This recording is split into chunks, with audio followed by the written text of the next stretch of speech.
And welcome back, viewers, to the adventures of Haysh Chendrick and the Jedi um, children. Though calling them Jedi children these days may, in some minds, be a bit of an insult. Um, Last we saw these adventurers. They had been searching across the galaxy along with their friend Glault, looking for their missing masters. Those in Glaut's case is his actual master, and in the case of Haysh, Mistress Jade, who he had met and adored as a child, and hoped to become her Padawan at some point. Through the travails and adventures of these three, they wound up crossing the paths with the Grand Inquisitor, who, upon finally coming face to face with them, Tremaine crossed blades with Haysh on a space station orbiting around Corellia, finding the young man a bit more formidable than he expected. He began attacking in earnest after toying with the boy, uh, took his arm, but that sacrifice allowed the other two to get involved in the combat, and they potentially slew him there, though they were not able to retrieve a trophy as Glault wished to do of the head. The impending attack by the Imperial stormtroopers was just too heavy to be able to get that close to it before they had to make their way out. But through that information, they were able to gain um, more information about the possible location of, if not their masters, and so it might lead to them, which that led them to the planet of Zelos 2. This this jungle world with very hostile wildlife that seemed mostly to come out at night, harbored a temple, not of Jedi, but of another order, an older order of monks who did not believe in conflict, did not believe in getting involved in the galaxy, for they wished to be flowing along with the river of the Force, not making ripples. For as ripples go, they create conflict, and conflict creates points of tension and makes the ride along the Force much rougher for everyone. Once arriving there and making their way through the forest, they did find an edifice, explored the undertunnels just a bit to find out that this is where many of the beasts that come out at night to wreak havoc upon the jungle resided during the day, and eventually discovered that the temple itself was at the summit. Once they reached that summit, after discovering, of all things, Glault's master riding a Rancor, they came to this temple and discovered that Mistress Jade also was in residence, as well as a surprise, another Jedi Master who claimed to be Kendrick's father. That was a long 3 years ago.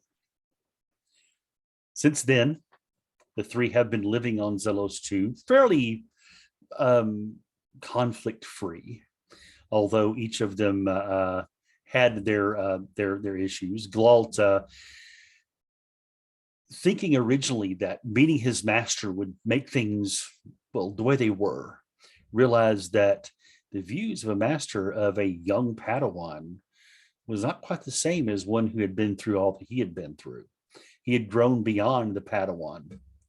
And though that relationship attempted to become reestablished, it caused more tension than it did good. Eventually, Glault wound up spending more and more time in the nearby town, which is about a day's ride away, where there is an Imperial spaceport. Though he still studies the ways of the monks, he has put aside his lightsaber and picked up the runed staves of these monks, almost as if he's rejected the Jedi way altogether, though it is still yet to see if that is his true path. But with that information, we should go to Haish. Haish, our wonderful adventurer, our debonair, well, not quite debonair. He does all right. He does all right. Young man, why don't you, we'd like to look inside this Miraluka's mind and experience his thoughts of the last few years and the conflicts that he may have engaged in. Uh, Haish is a 28-year-old Miraluka. He has grown from his days in the Jedi Temple, from the couple years to months before Order 66, a gangly, all limbs, growing into his manly physique, going through the trials that he has, till the uh, the young man we see today.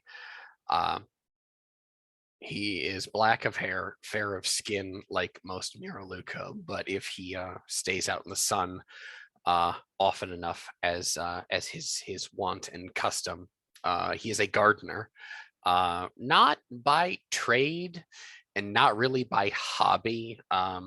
If one could be considered a Jedi gardener, Haish is absolutely that. He bronzes up very nicely in the sun, and his hands are not permanently stained with like potting mix and jungle soil and such like, but it is not uncommon for Haish to have uh, well trimmed nails, but still dirt gets everywhere if you're working in the garden.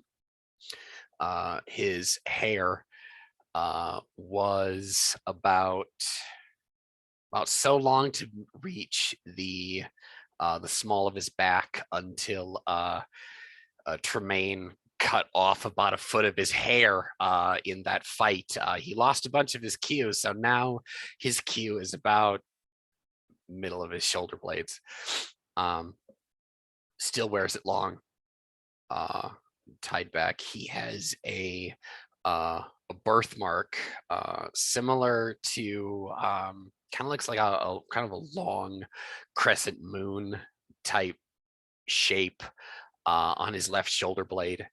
Um, what he wears customarily, he does not generally wear the robes of a Jedi or anything like that. He wears kind of a charcoal gray, kind of like cut off sleeve shirt that allows him to actually be cool in the heat when he's outside.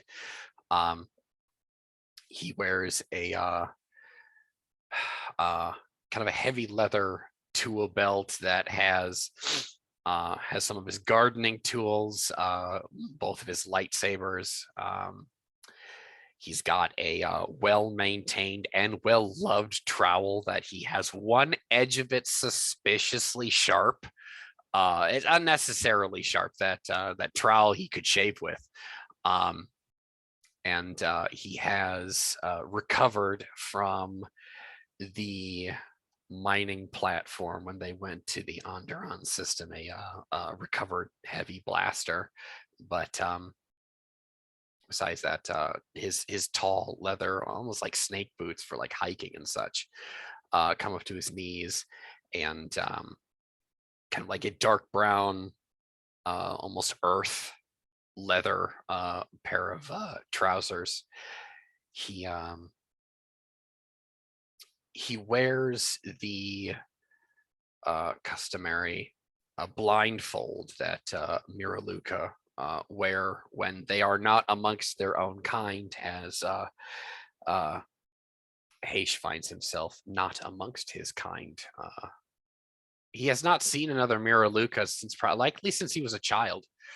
Uh, his favorite blindfold, it was once a kind of a cream or a taupe linen, kind of a scarf type piece of cloth that actually folded over into thirds and he tied up. But being much loved and worn, washed, rewashed, worn again. It's faded to kind of like a dark brown. Um, but he's dealt with a lot over the years. Haish has, just behind his just behind his empty eye sockets. There is a sense of a weight on his shoulders, but he refuses to let that be seen by anyone. Um, he he adores his family, and every day he deals with that. Oh gods, if mother does not send us a message next month, then there will be hell to pay, and I am leaving. If I have to leave by myself, I will. But Haish has split his time between the temple, pursuing his dueling skills, as well as spending time with his brother and Galalt in the spaceport. But today we see him in the meditation chamber, meditating with his master, Mistress Jade. Thank you, sir. Thank you very much, Haish. Now we turn our gaze upon Tendrick Nomni and gaze into the mind of this fascinating mechanic, the wizard of machinery that he has become. Tendrick, tell us what's in his mind and what he's been doing for the past 3 years. So Tendrick, oh God, this boy. Tendrick, by basically all definition of the word, he is a grease money and mechanic through and through. You really wouldn't see him as anything else but at home in a shipyard or junkyard or whatnot. He's 26. He's a Carillion. He stands about 6'1".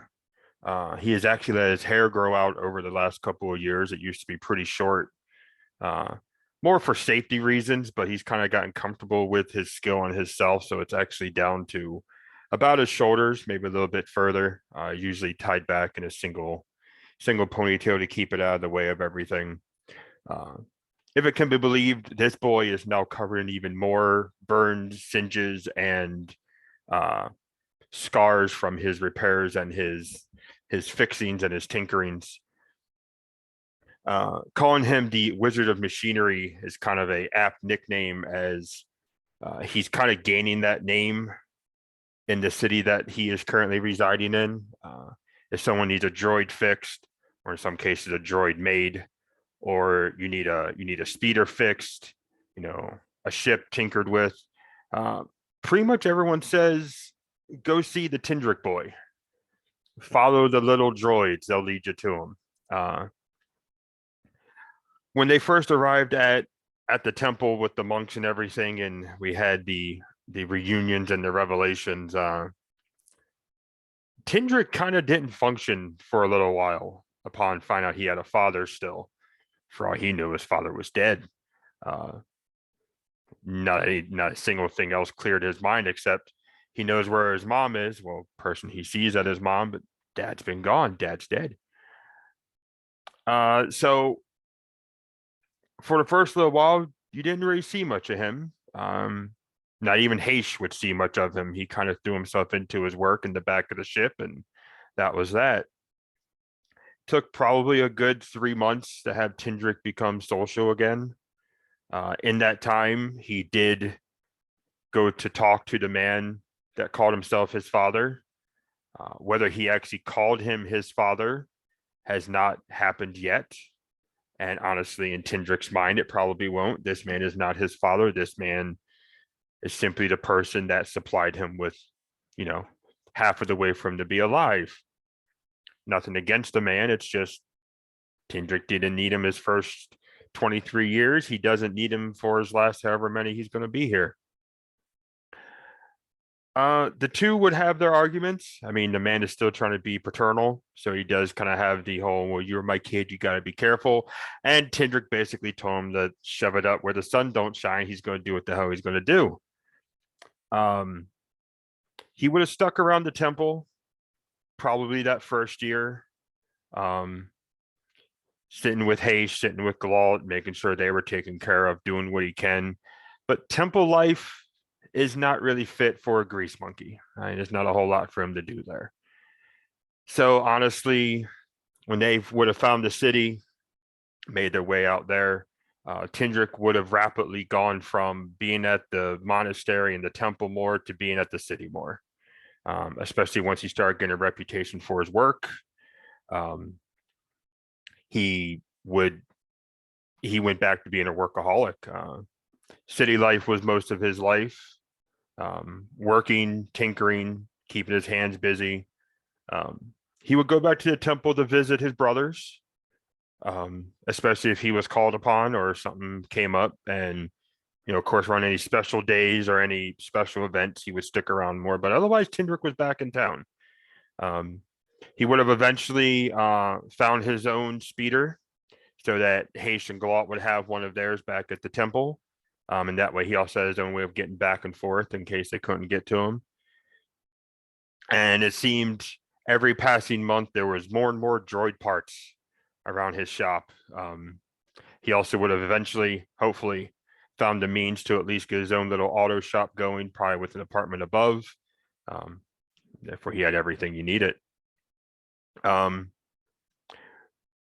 With that, he kind of let the Jedi side of him, so to speak, lapse a little bit. He still practices in the solitude of his own home. He practices when he goes back to the temple. Him and Hayes would probably go back and forth at least a little bit. But he uses it, as it's always been for him, he uses it as a tool to get his work done. That's how he first got into it, was he thought he was just a whiz, but found he actually had these things in the back of his mind that said, no, you need to go a little bit over and just do it that way. Not knowing he was actually honing the force and the powers within him. But yeah, besides that, Tindrick was just surviving, building up money, repairing what needs to be repaired, taking care of his family, and making a whole droid army. Wonderful. So as we have caught up to the current day, Tindrick, you're the area that you are of the city, which by the way is named Crendon. I will spell it out for you guys over here in our little chat. The population is a little bit nervous around outsiders, especially since they appear very human, but over the years you've realized that they're a little off. They are to a person. When the sun goes down, they are at their home. Their doors are closed and locked, and no one goes out. The place turns into a ghost town. The only part of the town that has any life after the sun sets is right around the small spaceport. There is a little area that is sort of walled off from the rest of the city, which, by the way, is also completely encircled by a large wall. It's a little cluster of foreigners. There's a small population of different species around the galaxy who have found themselves here on this planetary backwater for one reason or another. The majority of the buildings are taken up with boarding houses, saloons and cantinas, a few warehouses, and of course the obligatory half a dozen, in some cases better organized than others, repair shops. Anything from there's one Transdoshan that specializes in hyperdrives. There's a fellow that all he does is apparently landing gear, but he doesn't get a lot of work. He always seems to be tinkering with a few things, but he somehow does okay. But he's the Da Vinci of landing gear. Well, yeah, of course. He also has sort of like this almost Coruscant air to him, in the fact that he seems very civilized and such. But why he is on this planet, you have no idea. most likely something pretty bad to be out here at the moment. But of course, the jewel of the place is Tendrix. Everyone knows that specifically Tendrick can fix any droid that there is. Now, the locals don't see it that way. They tend to be even more suspicious of droids than they are of outsiders. But anyone who comes in, if they have a droid that needs to be fixed or upgraded, they know where to take them. So at this point, we find Tendrick there in his shop. Just describe your shop, the way it looks from the outside, and what you're doing at the moment there, Tendrick. Well, right now, Tendrick would probably. So one thing Tendrick loves to make when he's not making like a full-size droid, so to speak, is to make those little pit droids, one of the big old periscope eyes. So he's probably in the middle of actually messing around with the head of one of those, trying to get the eye to calibrate correctly. From the outside, it's a two-story place. Like I say, he's actually gonna have like his apartment on the top. The outside, I mean, he's a minimalist. He would rather function over form. So nothing ostentatious about it. There's nothing really over the top or elaborate about it. It basically just, has his name and just says like mech shop on it. He doesn't work in just droids, doesn't work in just vehicles, but it's kind of mechanical things in general. One thing you will find though is basically outside the front would probably be junk parts. Like it's either from him going out and doing a run, or he's kind of gotten some of the kids who aren't afraid of him to be like, oh, Tendrick might like this part, or this part looks really shiny. I'm going to go drop this off for him. Not so much like he told them to go do a job, but they're kind of like, oh, it's the cool mechanic guy. Let's see what we can find for him. When you go in, it's pretty, you have enough space to get what you need fixed, but then everything else is pretty much covered in workspace. If it's not a workstation for a droid, it's a workstation to work on an engine. It's a repulsor lift to, work on a speeder. Basically, he has a spot for everything. He's very micromanagey about that. Like everything has to be done in its station. Okay. Well, as you're saying they're tinkering, of course, you look up and you see, for some reason, you're not sure how many of them are on the planet, but there are two Jawas that come around pretty regularly. My Jawas are here. Jawas are everywhere. You're not sure if it's the same two Jawas or if it's different Jawas every time, but they always seem to sort of hang around your shop. And of course, they're very well known to have sticky fingers. They're sort of keeping their distance, as they've learned that you don't try to get too close to Tendrick's stuff, even though some of the stuff might be very, very interesting. And then they've occasionally brought you stuff as well, but these guys don't seem to have anything on their hands today. But as they're standing there, you hear Glault shuffling around, coming down the stairs from upstairs where he had been, lets out a monstrous sneeze as he's a bit under the weather. And you then hear him yell in his native language, what you've basically come to understand is a mild curse. And he pokes his head out and looks at you with the front of his face just covered with mucus. He says, "Are there any more towels left?" Actually, Tendrick will point like right at the base of the stairs. There's actually a workbench and a sink full of like the shop rags, like the big box of them. And yeah, grab one of those and get back upstairs. Yeah. He walks over and grabs one and thinks better and grabs two more and starts to turn to head back up when you guys hear the distinctive sound of an engine approaching, a starship engine.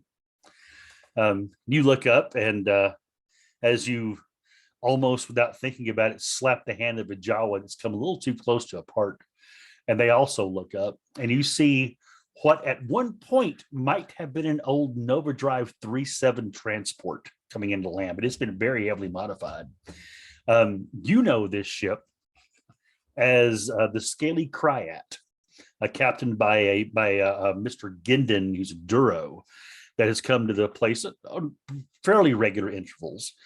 The reason you know this is that this fellow is the one who usually brings you messages from Yane, the woman that you came to think of as your mother in your youthful days on Dantooine. He's though he is in general, because of some of the bad blood you've had with Duros in the past. At first, he was a bit you were a bit distrustful, but over the years, you've come to understand that he's not like those guys. This guy is an honest to God smuggler. He comes and lands on Zelos 2 occasionally to pick up botanicals that are used pharmaceutically, believe it or not. Unlike most of the galaxy, the rebellion can't get their hands on Bacta very often. He picks those up and usually brings gear and equipment that can be useful. Different devices that the locals tend to use. One of the things that a very funny story about him. One of the first trips he had here, he brought a bunch of lumens, which of course are light sources, and no one understood what that was for. Because being as people don't go outside, why would you want to have to carry a light? You should be in your house. So the locals will deal with him, but they're very distrustful because of that. But as the ship lands and the gangway comes down, he comes out, and you notice that he's a bit. He looks around almost frantically till he sees where you're at, and he starts hurrying your way. Not his usual sort of nonchalant exiting of his ship. So, What you break now? I didn't break anything. It's I got bad news. Can we go inside? Yeah, he'll wave him in. He'll kind of Okay. Shush out the Jawas there, Okay. and he actually has like the giant like sliding hangar type of doors, and Okay. he'll push on one and they'll both shut, meet in the Okay. middle.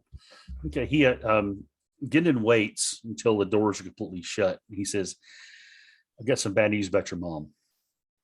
Oh, So you're pretty this place has any listening devices. You've like swept it recently, haven't you?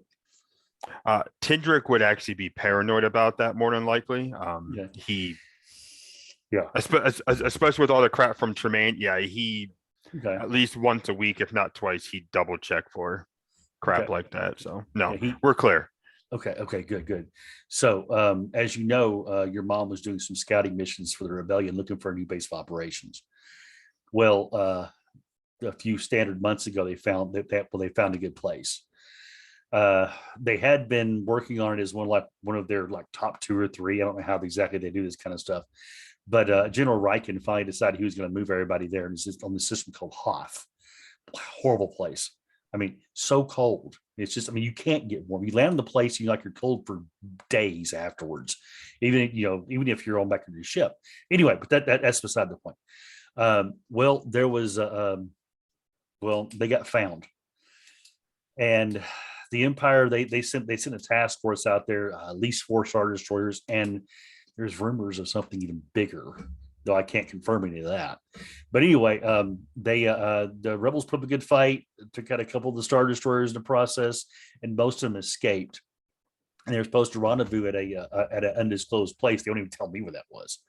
But as I was coming into the edge of the system, because I actually entered the system sort of toward the end of this,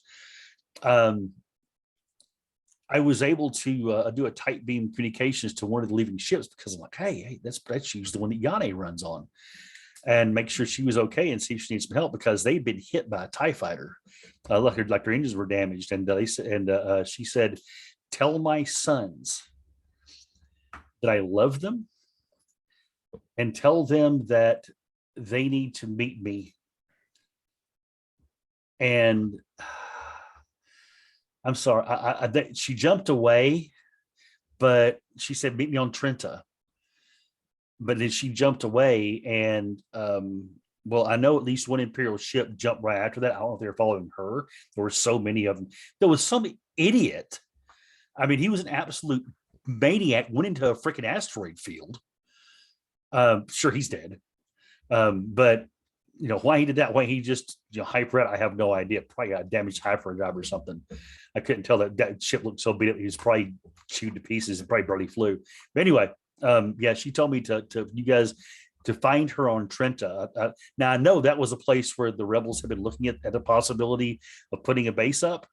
So maybe she thought there was people that could help her, possibly, or I don't know, but she wanted you guys to meet her.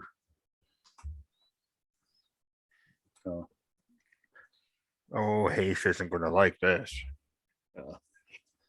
Yeah, well, Trenta, though, huh? yeah, Trenta. As I said, I don't know if the Imperials followed her. I couldn't Quick tell for thing sure. here. Yes, Have I met Grindon? yes, Okay. you've met him. All right. So- What exactly is his response to Tindrick when he says, "Oh, hey, she's gonna like this is all"? He actually looks nervous. And well, he should. His- when you Sorry, first met that's all I wanted.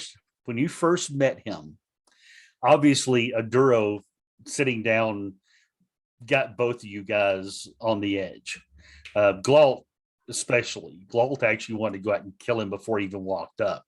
But of course, the better judgment finally overcame him. And Glault's actually gotten pretty good with this guy, because he brings him these Corellian cakes that Glault actually loves. And he always has a couple. So it's like Glault is, hey, you feed Glault, Glault's happy.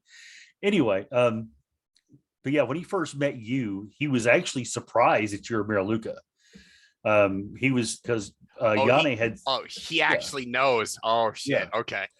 he's seen people kind of know, they've heard stories of Miraluka. There's like on the vids, there's actually a very popular a show on the vids right now where there's a Miraluka who is this mysterious sorcerer that you're never sure if he's actually telling you the truth or not. And they're The really Empire sure didn't kill him off. They're actually letting him be a Holovid star. Or is he just an Imperial puppet?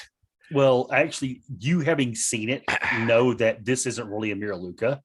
This is a person who basically did makeup and such. He's obviously a human.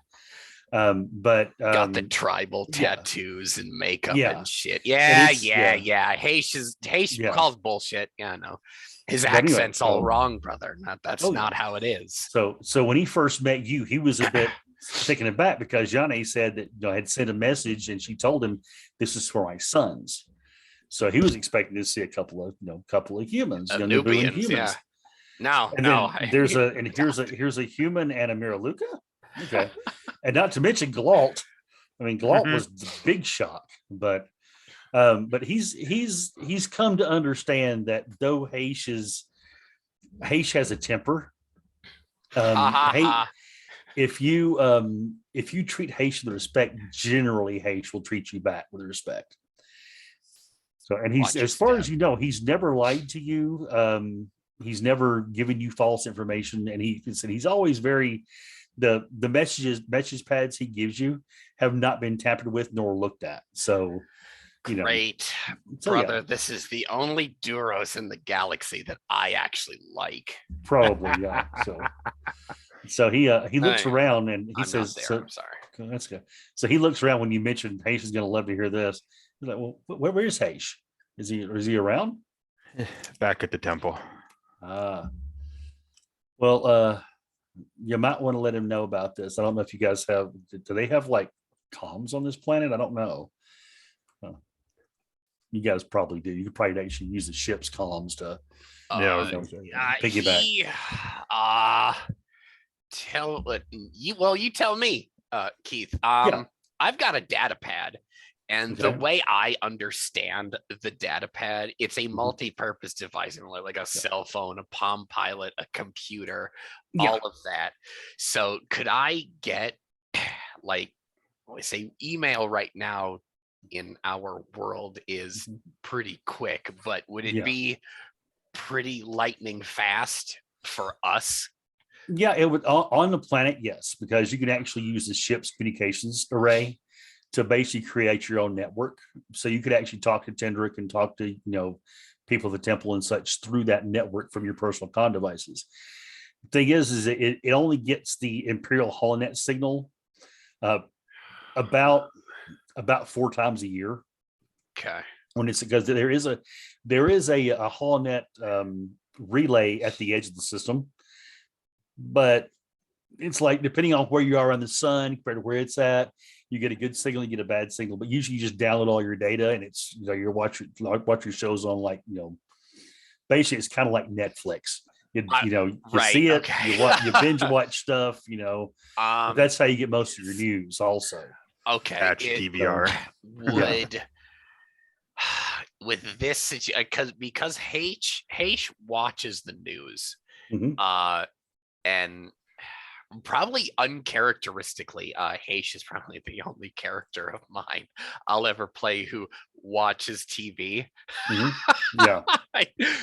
As a player, that's funny to me, but if he watches the news, keeps up with the politics, he Mhm. watches Holovid stars, and he can call bullshit when they're like, Yeah. oh, they're talking about Jedi or Force sorcerers. Oh, shut Yeah. up. So if if Tindrick wanted to call me on the phone, Mhm. it would be Yeah. pretty instantaneous. Yeah. He pretty much, be just like picking up his comm, keying you Okay. in, and you'd be able to answer. Then Yeah. uh for our past 3 years of living in this kind of like separate housing Mhm. situation, Haish will have his data pad on him at all times. Okay. Uh, it'll more than likely be hooked up to his throat mic and his headset for it. Um, there's rules about electronic devices and unplugging in the meditation chamber. Right. Haish does not care because his brother does not live in the under the same roof. He is the Right. only one in the temple who blatantly breaks that rule. Okay. So continue with the scene. I'm not there yet. My Okay. apologies. So yeah, as you said, as he says that, and he gets that reaction, you go to you're gonna reach for your comm and to let Uh, him know, or quick side on that. Okay, does Tindrick know how secure those comms actually are?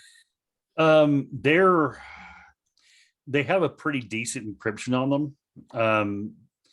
You've also not really seen much of an Imperial presence here.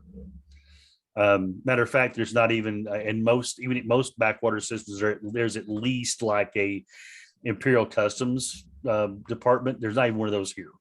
Mm, This is literally, this little backwater is too small to warrant an Imperial presence full time.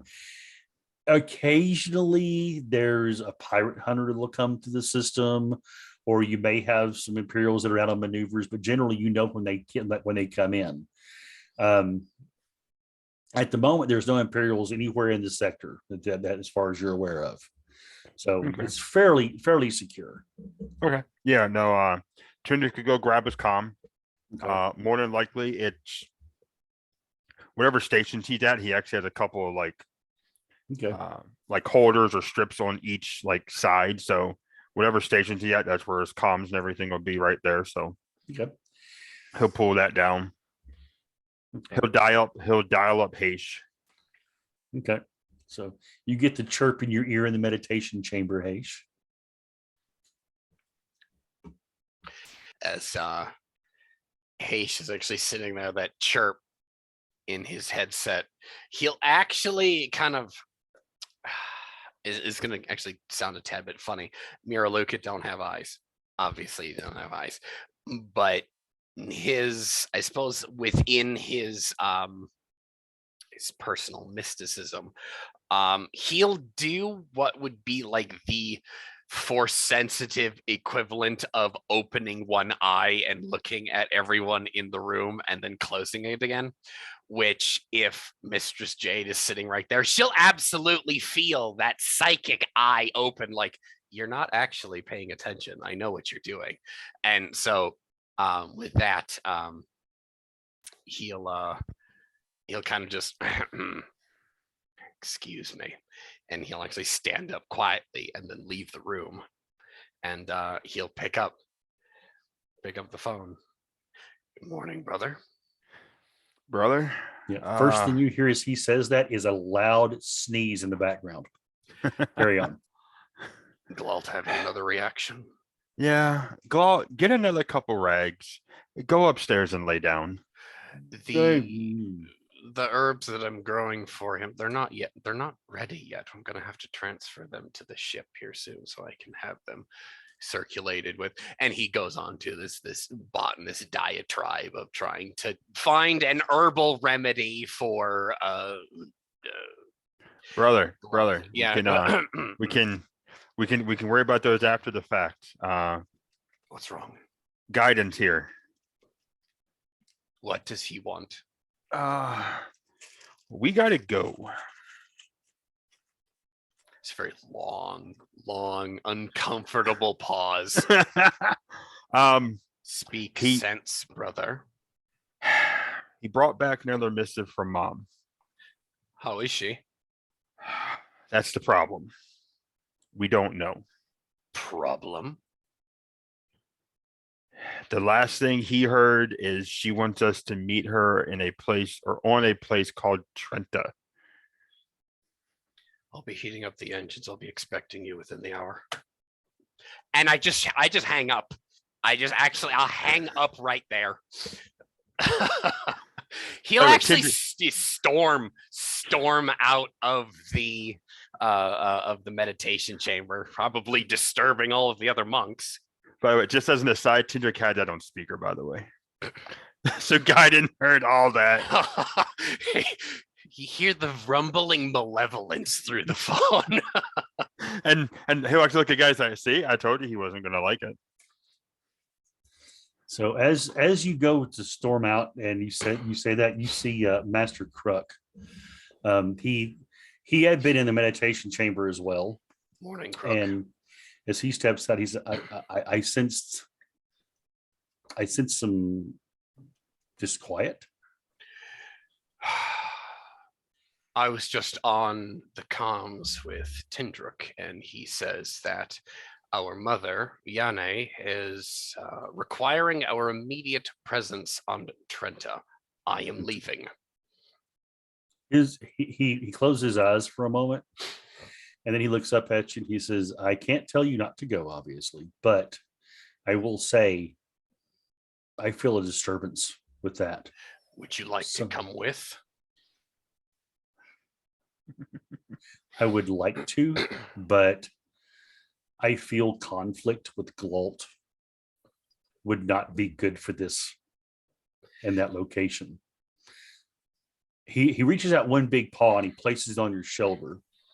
He does this occasionally. This is like his, this is sort of how he shows you he's being very earnest. Oh, yeah. He says, when you find yourself there, guard yourself well. I sense, I don't know exactly what, but something lurking there. Some disturbance possibly following you there. I'll keep our eyes peeled then. He actually, before he turns and actually leaves, he'll actually take his hand and actually kind of pat Crook's wrist and actually stop and actually kind of like think better of it. And he'll go back into the meditation chamber and tell Mistress Jade. She actually is waiting for you as you come walking in. Like her head is looking at the door. Oh, she knew I was coming back. Oh my gosh. As you step in, she nods and stands up and bows to the center of the room and then comes over to you. Are you coming? I so want to. And she looks back in the room. At the moment in the room, what you have are some of the young acolytes to the temple that have been, well, there's been sort of almost a political divide in the temple that's developed over the past 3 years with some of the young ones. Some tend to feel more of a be drawn more to the Jedi way than to the temple's way, and these students are what you would consider to be about where you were when Order 66 came out. Oh, And she looks back at them and looks back at you and says, "I can't leave them now." that actually hits Haish real deep. But he says, "All right, then I will be right back." Okay. She nods. Is Tyrn in the room with us? No, Tyrion's not in the room currently. If you ask around, he's actually in the sparring yard. Then I'm going to go to the sparring yard. Okay. I think that would be the next place that Haish goes before he gets to the ship. Okay. And he'll get there, wait for that bout or exchange to end, let them bow, finish the ritual, and What you come upon as you come out to the sparring yard is something that has become more of a normal sight to you, at least. But you find him out on the sparring yard with his staff, facing off against Tendrick's father, lightsaber drawn and lit. And as these two cross weapons, the simple wood, which you know is just simple wood, as Glalt has made his own, is of course deflecting the lightsaber blade as if it were a blade itself. The two go through a series of exchanges. Neither one really getting the upper hand until Tendrick's father does a sweep of the leg, because you always sweep the leg, putting him on his back, and around the edges of this thing of this sparring yard, there's some very quiet applause to get up, bow to each other, and they notice you, and both come over to talk to see what's bothering you, because apparently they sense that something's bothering you. Haish and Tendrick's father, I don't think we have Jaden Store. They do not Jaden. Get along. Plain and simple, they do not get along. In Haish's mind, he is somewhat. He's, if you ask Haish, he's not a threat, because Haish will put him in his coffin. But it's more of an emotional threat of he's kind of invading on his family. Yeah. Now, biologically, there's the argument there, but Haish does not actually look at him at all. He does not register him. Actually, he looks directly at Tyrn and says, "I am leaving for Trenta with Glalt and Tendrick. Are you coming?" He nods. He actually strokes a light beard that he's starting to grow recently. Makes him look sort of rakish. He says, your mother calls from there, yes? Yes. I cannot come with you, but I do have something that might be of use to you. He pulls whatever you can offer. He goes over to where his overrobes are on a bench. He reaches in and pulls up his data pad, hits it a few times, then does a swipe and actually sends a data file to your data pad. And he says, I found this because you said the name of the system you're going to, and it sparked a memory. I found it in an old database from the Old Republic. Apparently, it was surveyed at one point, and this is all they sent. And what the report says, if you would like me to read it for you real quick. Go for it. It's from it is from Commander Trask, Survey Team 63529, to the cartography and survey sector, and it says Trenta. It basically says, "Sir, Trenta orbits the red star of the Yardiv in the Yardiv system. It is the only habitable planet in the system. The other three planets being gas giants. Its atmosphere is breathable, climate tropical, temperatures averaging around 40 degrees Celsius, of course. Soil is rich. There's a great variety of flora and fauna present, but no evidence of intelligent life forms. Weather ranges from calm to exceedingly violent, with heavy downpours and lightning storms frequent.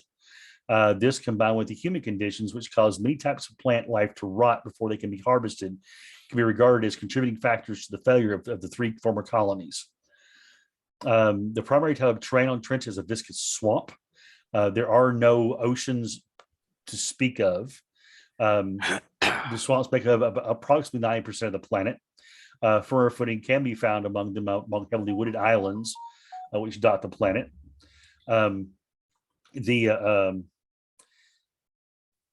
The rest of the terrain runs from mud banks, which range from solid to viscous quicksand. The northern and southern extremities are marked with polar ice caps. There are no minerals really worth writing about. Places 85% density of minerals, but the most common element found here is iron, which has little trade value. And then it goes on to talk about the plants and stuff like that. The fact that the plants are, matter of fact, the plants animals sound very similar to where you're at now. Oddly enough, this one has a psychology entry though, which is, you've seen these things before and usually they don't even mention that. And it says, following the standard 8-month investigative period, I found my team to be unusually tense and had to intervene to prevent a number of disputes from flaring into violence. This would seem to coincide with the histories of the colonies established here, which disbanded and left Trenta after civil wars broke out among the residents. I can offer no explanation for the behavior of my crew, save to say that they seemed to return to normal once we left the planet. So my already short temper might be non-existent. Excellent. That's exactly the news that I want. Yeah, I also know that it's almost right next door to Ithor. it's not very far. That's all I know about it. Yeah. Swamp World. As you read this and your eyes come up from it, Tyrion looks at you. He gives you a formal bow, and he says, "As you say, may the force be with you, and may your may your swift return bring smiles to all our faces." I'm sure it will. At this point, he will finally look over at Jaden's store and he'll just nod. He nods back. Be well, and he'll leave. Be well. Actually, the next scene there would be Haish gathering up his things from his bedroom that he hardly uses in the temple. He always sleeps in the ship. Okay. The Jade Typhoon being a Nubian freighter whose Nubian gold plating has faded from the brilliant yellow gold to maybe a very tarnished lighter color that actually looks rather nice set next to the jade green racing stripe that Haish added about 1.5 years ago, probably to his mistress's amusement. It makes it go faster. But yeah, yes, I'm gonna find them in the spaceport. Okay, so you're gonna take the ship? I will take the ship. I expect them to be ready when I get there. It actually doesn't take you very long in the ship to actually get suborbital, get to this place. But it would take you about a day in a speeder. It's it's a trip of less than an hour in a starship. That's why I said you better be ready within the hour. So Tendrick, of course, hears that very well-known whine of those well-tuned engines that he himself has maintained over the years. fighting off the rot of this horribly wretched humidity of the place. As it sets down at the edge of the field, probably right next to the scaled Cryat. Oh two yeah, biggest no, ships in the place. I'll see guidance Yeah. ship, and I'll Yeah. sit down right next to her. And they're very much the two biggest ships in the place here. There's actually just one old scout ship is really the only other ship there, and there's a couple of old junkers off way at the edge of the field. You're pretty sure that's where the Jawas live. As the back blast of it settles and the ramp goes down, you see Glault coming out with his bag and a handful of these claws, wiping his muzzle off as best he can. His fur actually looks pale because of this thing. It's He sort of looks very much in a bad way. Yeah, he's not in a very good way. How do we what did we see of Tendrick there on that? Well, Tindrick would actually. You're going to see Tindrick with the droid coming out to the ship. He actually found, repaired, and tinkered with a chef droid because he's a workaholic, doesn't always feed himself, much to probably Haish's chagrin. So yes, you actually see Tindrick coming up with a chef droid who is also carrying a couple more boxes of the shop rags for Glault to use. Tindrick doesn't really have a whole lot that's not either already on the ship as spares or he keeps in his shop. You will see he's going to have his holdout blaster on his hip as well as a rifle on his back. The hilt for his lightsaber is going to be on the other hip. He almost never uses that though. Other than that, you're going to see him with his big old battle wrench, so to speak. This thing's freaking humongous. That's his pride and joy. Tindrick, he's not rushed, but he's definitely going about it with purpose. He's not quite OCD in his organization. It's kind of organized chaos, but he knows where things were to get where he needed to go. So as Haish comes in and he hears the ship coming in, Tindrick's kind of already in front of his shop, ready to go where they need to go.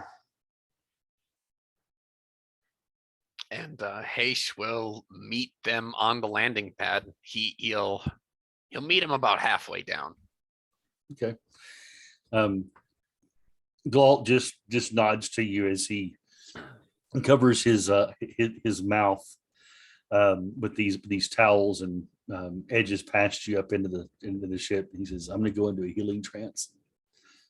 Close the door behind you. There's a basket of cloths in the main corridor there. The red ones are yours. Do not touch the other ones. That's mostly him picking on him because he's sick, but yeah, you see his head sort of bob, and he goes by and grabs a couple of those and heads back to where he generally stays in the ship when he's there. His little closet. I have to upgrade that closet to an actual cabin sometime soon. He seems oddly comfortable in it, though. It's a goddamn closet, Yeah. but if it suits him, that's fine. But it's almost how you'll see like some animals they'll put themselves in a very tight little area like cats in a box because it makes them feel more comfortable. It seems to be that's the way he feels on the ship. Is he likes his little box. He fits, he sits.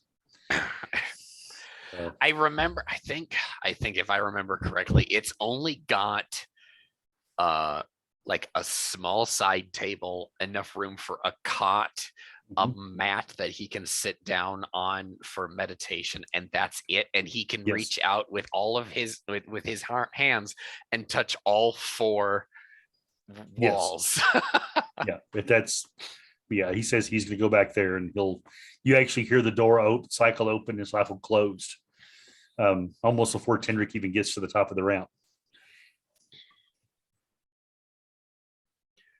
He'll greet his brother with a smile, but that smile will fade to one of concern and a look of determination, which is normally Haish's kind of his resting bitch face.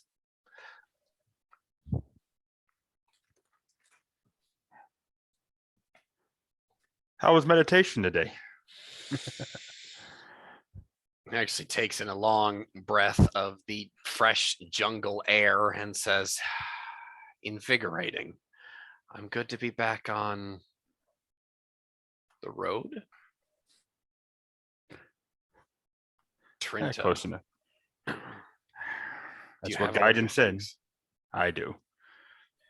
Is Gaiden coming with us, or does he have more business to attend to? I actually look past him down the ramp, and it's more or less a question to him than Tindrick. He looks up at you, and he says, "I've got a few things to take care of here. Then I got a couple of runs to do. I wish I could, boys, but I About equivalent human age, how much older than us is he? Is he about mom's age, like 50s, 60s? He would be. You would probably see him as probably in his early 40s. All right. So he's been around a bit, but he's not a young buck, and he's probably wouldn't be able to keep up with you guys if he even tried. Well, all right. We'll see you again. Which is very uncharacteristic question, and maybe some softness actually coming from Tindrick, but yeah. Yeah, he raises his hand and he says, "May the force be with you, boys. And I hope she's okay. She's one of the good ones." He'll nod and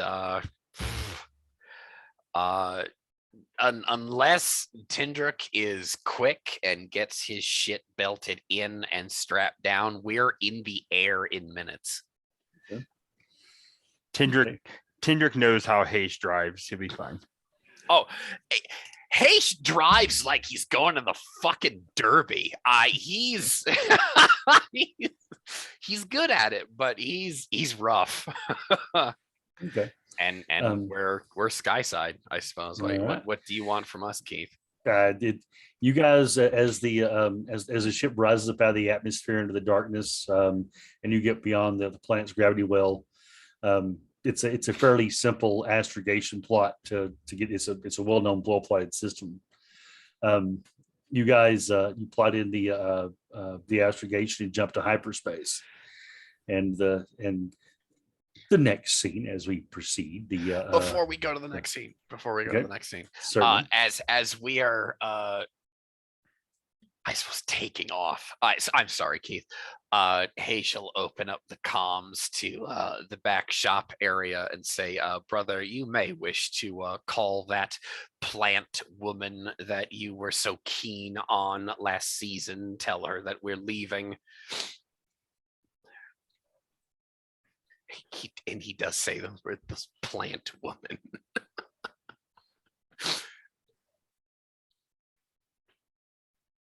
Tindrick already took care of that. You're not privy to those conversations. Sorry. Oh, you were that quick, huh? And I'll just close the channel and we leave. Okay, next scene. Sorry.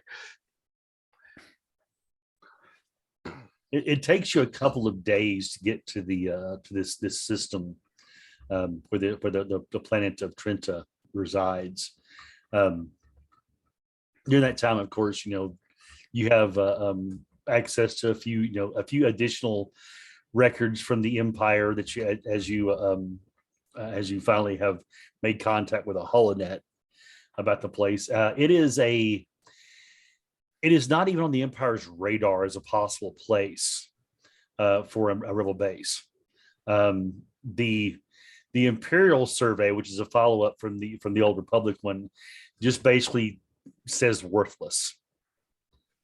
Do we see the planet's data on I'm assuming that we've already dropped out of hyperspace and our files are being downloaded as we speak. That's what you're describing. Basically, yeah. You have to drop into the edge of the system because the system's sun has odd gravitational patterns. Okay. So dropping in too close to the sun can cause hyperspace incidents and possibly ultra hyperdrive. So you wind up basically dropping out just within the orbit of the Imperial Holonet relay, which is old, by the way. Oh man. Okay. Really, the information you already had from Zelos 2 was more current than the stuff they have here. As a matter of fact, there's not even anything on this data feed that even mentions the Death Star. Huh.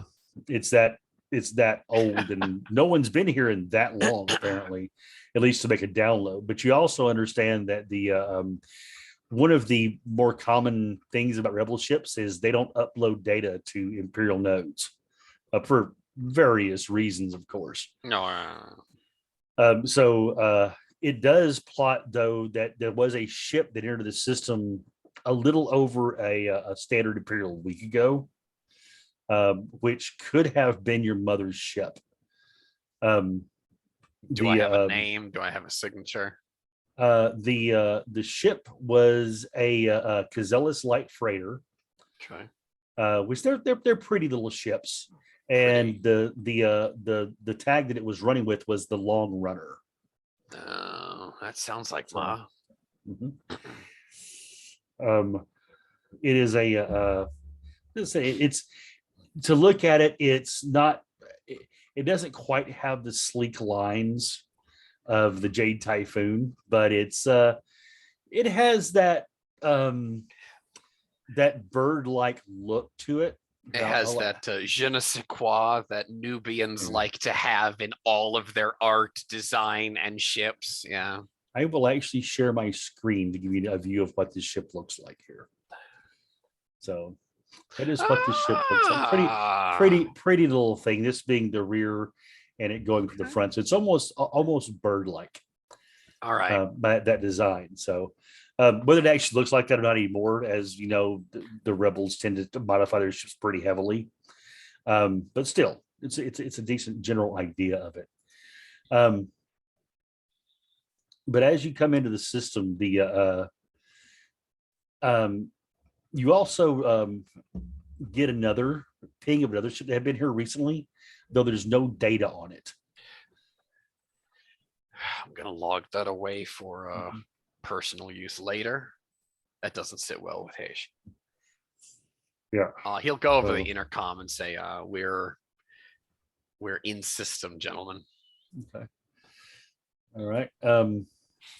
Oddly enough, the Glalt is still apparently trying to recover from this, whatever it is. It's actually developed into a pretty bad cold, so he doesn't actually respond. Yes, Haish assumes that he's just sleeping. But Leith, would you patch us in, get us close, find us a dry patch to set down on? I'll do my best, sir. He begins punching up some, working on the console there. He says, as he's doing this, running some sensor scans on the planet and such, he says, "Sir, there appears to be appears to be a ship approaching us at fairly high speed. Looks to be What a kind? Haish is at the door to the cabin. He turns around real quick. He looks looks to at be a rather heavily modified Taloran prey chaser. You know, because of your starship, this is not something that you really want to tangle with if you can help it. Could we take her, but we'd be hard pressed. If you got a lucky shot in, maybe. But if they have a pilot that has who is that has as any good kind or of better skill, than me, yeah. even if he just has decent skill, this ship is fast, is well armed and well armored. Shit. Remind me, does the Typhoon have deflector shields, or don't we have those? I believe so. I can send you the specifics of the Typhoon. over real I quick. have it. I have it here. Okay.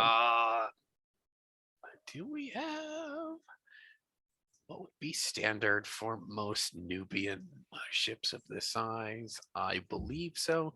We have a laser cannon. just one.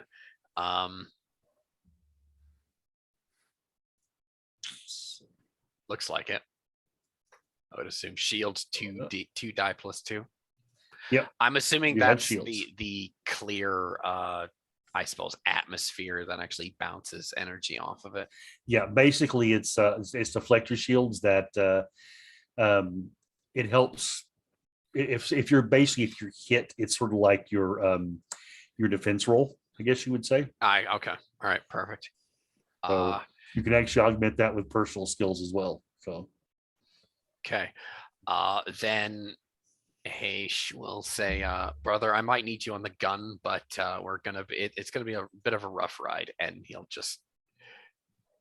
jump back into his seat and take over. Haish knows that at least Nubian ships are they're pretty and they're sought after, so this would be a worthy prize for quite a few space pirates. But besides that, no, we're dipping out. yeah. Okay, so you're going to get in. If you'll do me a piloting roll to see if you can get the max amount of power out of your engines real quick. We'll All see. right. And you add the see. Oh. All right. I believe. So where is that thing?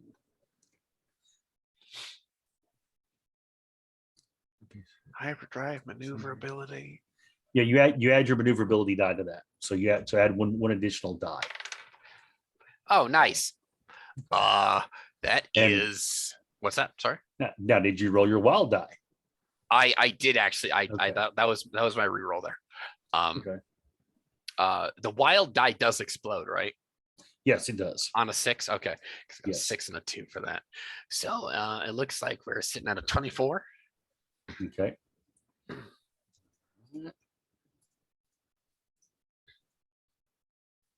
All right. Tindrick will feel the ship bank. All right. You quick, you start putting doing little tricks, to get a little more energy out of the engines as you dive away from this ship. And on the Leith is monitoring sensors, and he says the ship is matching our maneuvers, sir. they won't for long. Can I use my my force focus sense, I suppose? Excuse me, concentration. That's what I'm looking for. This next turn, actually see if I can actually get Certainly. us out of here. Certainly, you can definitely roll concentration. So All We right. know what they want, or are we just evading and not worrying about talking? Haish isn't really keen to talk to anybody who's coming at us hell bent for leather, especially like that. If they haven't hailed us yet either. yeah, they haven't. They have not. Nope. All right, then Have they started powering up their own weapons though? I would hope that Leith has been telling me all of this. Well, actually, since you have his sheet there, that would be under technical. And so I don't know if he has sensors as a skill, so you would just roll. Sensors. He I thought he does did. not. Oh, I thought he did. I have All to right. fix that later. I don't have that. Since he's focused, you can actually use his whatever his technical stat is, and then add 3 for the ship's sensor package. 3 dice. Okay. 3 dice. Three dice. Okay, that's Yeah. another one. All right.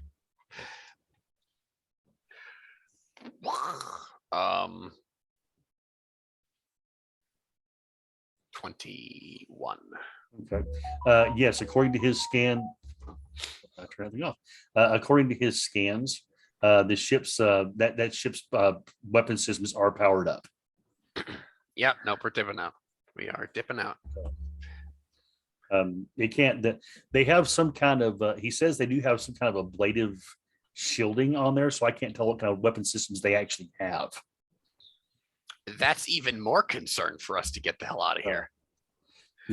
So Yeah, no, we're getting out of here, Keith. right, go ahead and make me another roll. Concentration gives us 4 die, I believe. Yes, gives you 4 additional die. Oh my goodness. Okay. And make sure I'm actually doing this properly for us. And Haish's starship is 4. That's 4, and then I add another die because of the maneuvering 1 die. All right, cool. Ooh, that actually looks. Oh my god. Okay, cool. Okay, Keith, this is gonna take me a while. Okay. My wild die exploded 4 times by itself. Ooh, We're about to force is vanish. with you. All right.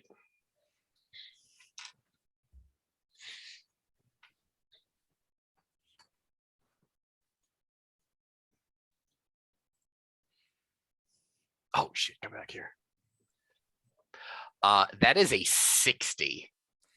All right. So as you're giving the engines everything that they'll take, you're coming upon one of the big gas giants, and you notice on sensors that this thing has a fairly substantially thick ring, possibly because of a moon that's been torn apart recently. Okay.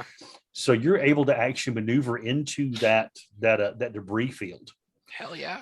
Tendrick probably remembers the earlier mention of some pilot diving into an asteroid field to get away from the Empire earlier, and how Gendon thought the person was insane.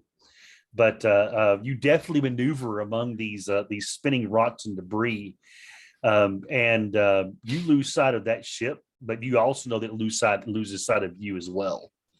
So what ends up happening here is Haish kind of like taps in. From his perspective, time actually kind of like skews into this little bit of a tangent. All we hear is just a heartbeat slow to a healthy rhythmic rhythm there, and he banks, and then like in his like force sight, kind of is the mystic third eye, he senses like there's a quartz vein or a shimmering vein of some mineral in these in this debris, and he'll actually flip the ship almost like laterally, almost kind of like a barrel roll into it, and with the light of like a distant star hitting the ship, the shimmering minerals, it's almost like we just vanish into the rock right there, and then we just dip behind it, and then Hayes just with his hands on the joysticks just lets out a thump thump thump thump, and just leans back in his chair because the ecstasy of the moment being tapped into the force like that. Yeah. After a couple of moments, Leith is monitoring the sensors, and he looks up and says, "The ship appears to be moving off, sir." Good. Let's be quiet about our approach then, and we're gonna move our way through this debris field and try and get to the planet. Okay. It takes you another couple of hours to to make your way into the system. The sun of this system is a very almost blindingly bright blue giant. Normally these planets, if you were in a more terrestrial type solar system, would be considered to be the outer planets, if you will. But the planet of Tendra. I'm a planet now. Tendra. Cool. No, you're not. No, not Tendra. Get it right here. The planet is actually Trinta. Trinta. Blah, blah, blah, blah, blah. Trenta is as I say, it's in just that that spot to where maybe a little closer than it really should be. But you see it glowing there against this blazing blue as a almost emerald green. Though it is shot through with white with these spinning clouds, and as you get close enough to actually see them, storms moving across the surface. The place does not look very fun. Can I use okay. Mhm. During character creation for Heish, Uh-huh. there wasn't the skill for like wilderness or nature knowledge. I just have Right. 4 die in survival. Okay. Does that count for the natural world? Can Yeah, it? yeah. You could actually use that to sort of look at the planet and get an idea based on the survey information you had. Okay. Go ahead and add 1D to that. Okay. Basically what Heish wants to know is, for his own curiosity, are those hurricanes? And he's got 17 for his skill. If the planet actually had oceans, they probably would be, So, but they're, for all intents and these would purposes, be- they are. okay. They're the winds of those things. You would not want to fly through them. Let's put it that way. Oh no, Heish isn't suicidal. I mean, your ship could handle it, but it would not be easy. Heish wants to be easy on himself. So Okay. So go ahead, if you would, and roll me a sensor check for Leith. If you would, please. what is his sensor skill? I don't have sensor. It'll be technical plus, I believe technical plus. Well, this would be an open, a broad scan. His technical die plus 1, I believe. Attaboy, Leith. 11. Okay. All right. He's he's plugging away at his sensors, and he said it seems to be all clear, sir. All right.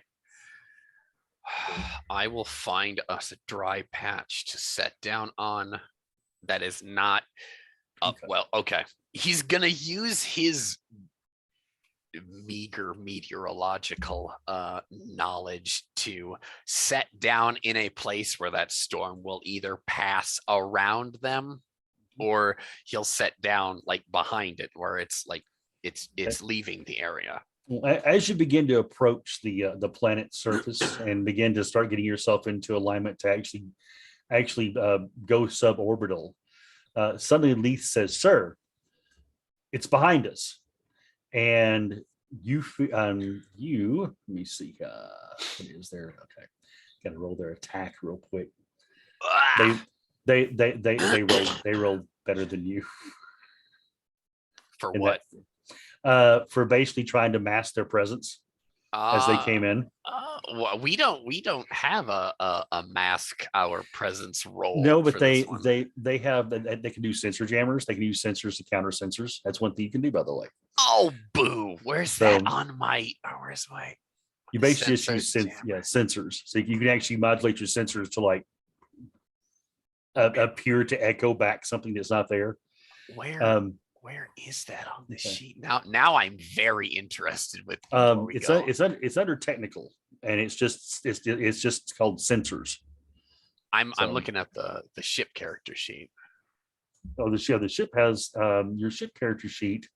Oh shit! Sensors, passive 20, scan 40, search 60. So basically, what he was doing was a scan, which was the 1D. Okay. And when they were doing when they were counting, they were using scan as well. Their ship has really good freaking sensors. Oh, obviously it's a hunter. If you will please roll me a starship piloting skill check to see if they hit you or not.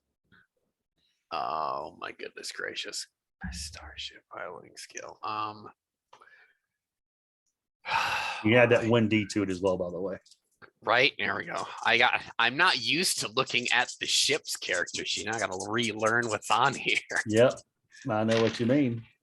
That actually looks all right. Um. Okay.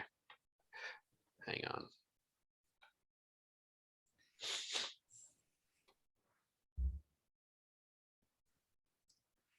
Uh, 29.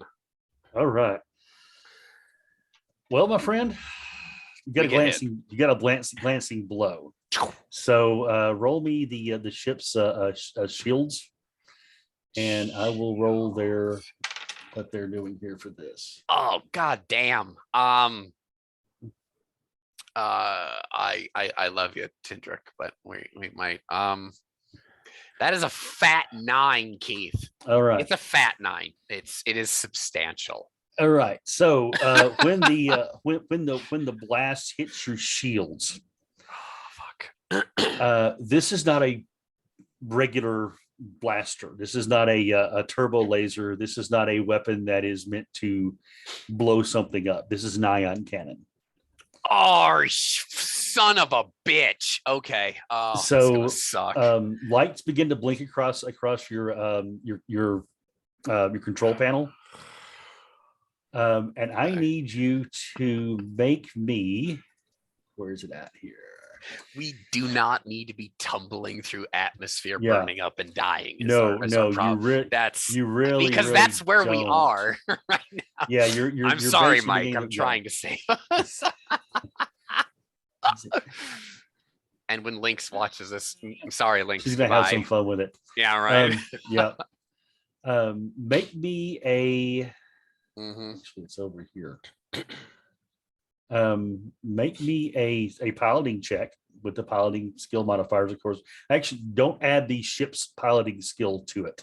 Piloting die. No, This is just you. flat for me. All right. This is just you. Yes. Here's my next. Do I want to use a force point? If you want, you most definitely can.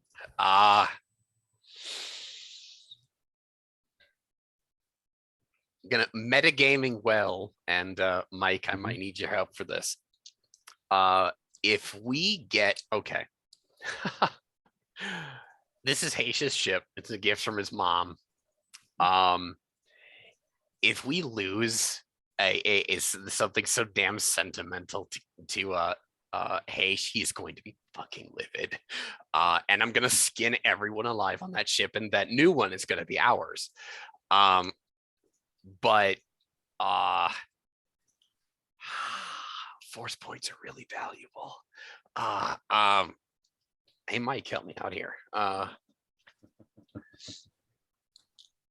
don't even know what I can do to help out, honestly. Shoot back, damn it. No, it's fine. I'm not gonna use a force point, and I might actually set a tone for this entire campaign. Okay. Oh god damn.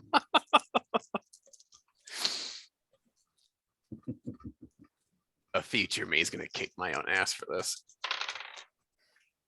Probably. That's actually not bad. Okay.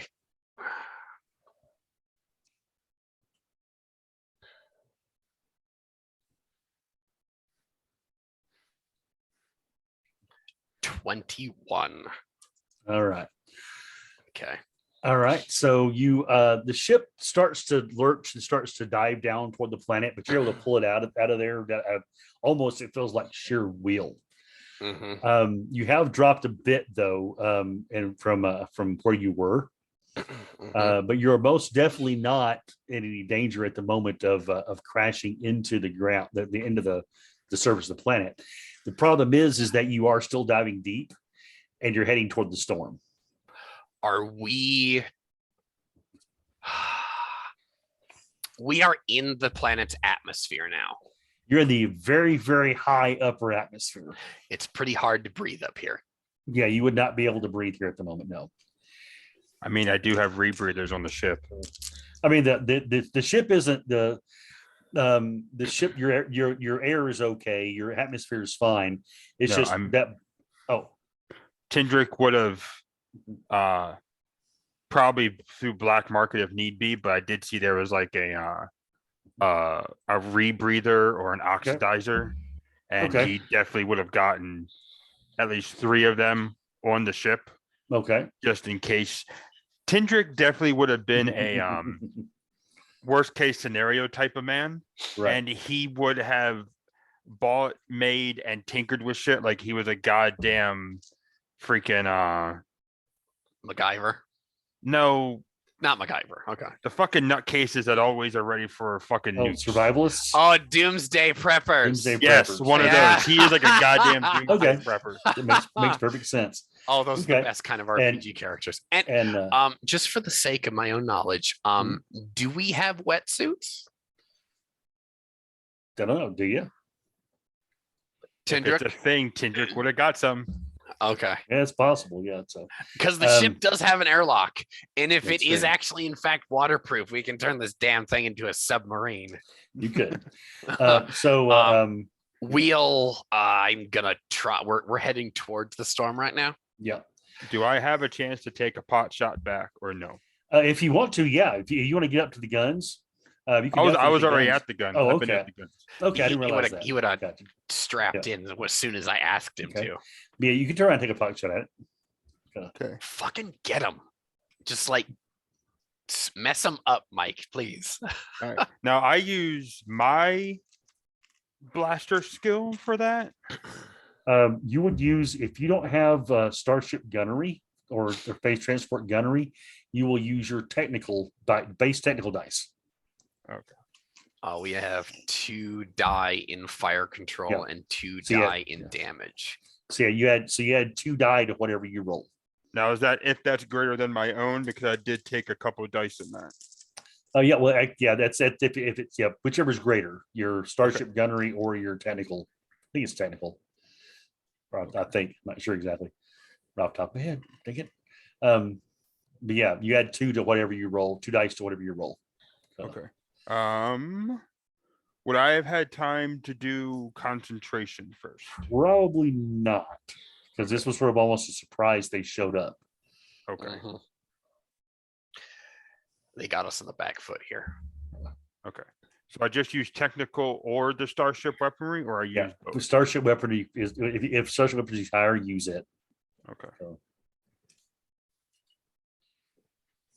It is not because I have 4 in technical. I understand. But then I add 2. So Mhm. Yep. See if they can get out of the way.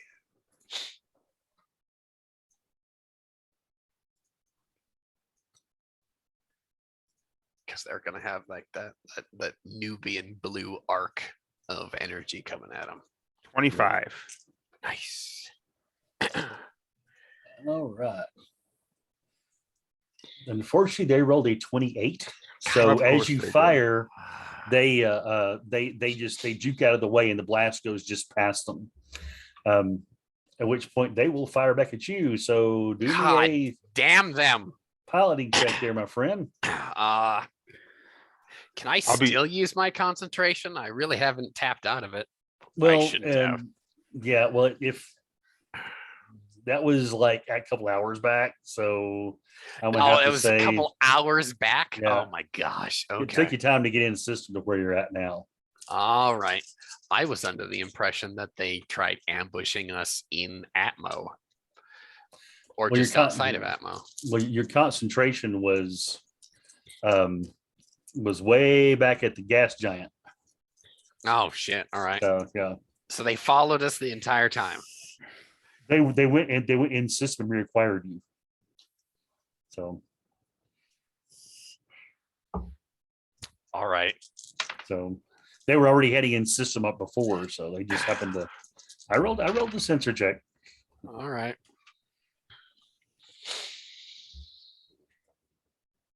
Oh, 29. You are able to get as the blast fires out from their ion cannon, you're able to roll the ship out of the way. Actually, tell me how you dodge this blast with the ship. It's close though. I am going to for the sake of Haish, at least paying attention to his force sensitiveness. He's gonna kind of intuit in his mind, like, oh, they're gonna return fire here shortly, and he'll actually be reaching for the joystick to actually bank us. As probably we're cutting between two scenes here, he probably squeezes the trigger on their cannons as almost like these two scenes are like moving at the same time. Mhm. The arc gets launched and we bank, so it's gonna cook a few of those outer plates as Okay. Heish gets us out of the way. Okay. So you're able to move it out of the way, but it does take you a little deeper into the atmosphere with that bank. So I thought we were in the atmosphere. Are we well, actually you were in the descending? you're actually descending. You started descending down before, but yeah, so you're still sort of descending. He's chasing you down. Okay, So- then at this point, we're just trying to get inside the planet's influence at this point. We're not, Oh yeah. we're not fighting anymore. Okay, you're just gonna dive. Yeah. All right. All right, then dive. All right. So Tendrick, you said you were going to activate intuitive tech or concentration, your choice. Yeah, I can't remember what intuitive tech actually did, to be honest with you. It lets you look at a piece of equipment and intuitively know how to put it together, how it comes apart, where you might be able to either repair it or possibly damage it in the most effective way. So that probably wouldn't help right here. Well, I mean, you could probably use it to try to figure out what you could target on the ship and maybe take them out. Okay. I'm gonna go for concentration too. Yeah, when he's go for doing that. concentration there, Heish. Yeah. So, How what many do does that add? well, when you do concentration, that's 4 dice to your skill. Mhm. If you use intuitive tech, you will not get the penalty for targeting specific parts of the ship, which is usually a 2-die penalty. But there's a good chance you'll be able to either disable parts of their ship or disable systems on their ship by doing that. Yeah, we'll do it that way. Yeah, we'll do intuitive tech. So I need to roll the control check for that. Yes. And what do you roll for that exactly? So I'm doing it properly. Oh, for concentration, it's control. Yeah. Roll your control dice. And I've got 4 die in control. Yep, for non-control. And you need to do, I believe it's a moderate check, which means you need to go above 15. Oh, all right, easy peasy. I got a 16 on my intuitive check on my intuitive tech one. That's fucking 15. That was barely okay. Okay. Heish is a little bit shook up. He normally doesn't have to like Yeah. fight for his life when he's piloting. Yeah, well, yeah, it's you're dodging and trying to concentrate at the same time. It's probably pretty hard. The tender, you Yep. get to add those 2 dice to your next attack. And what are you going to target?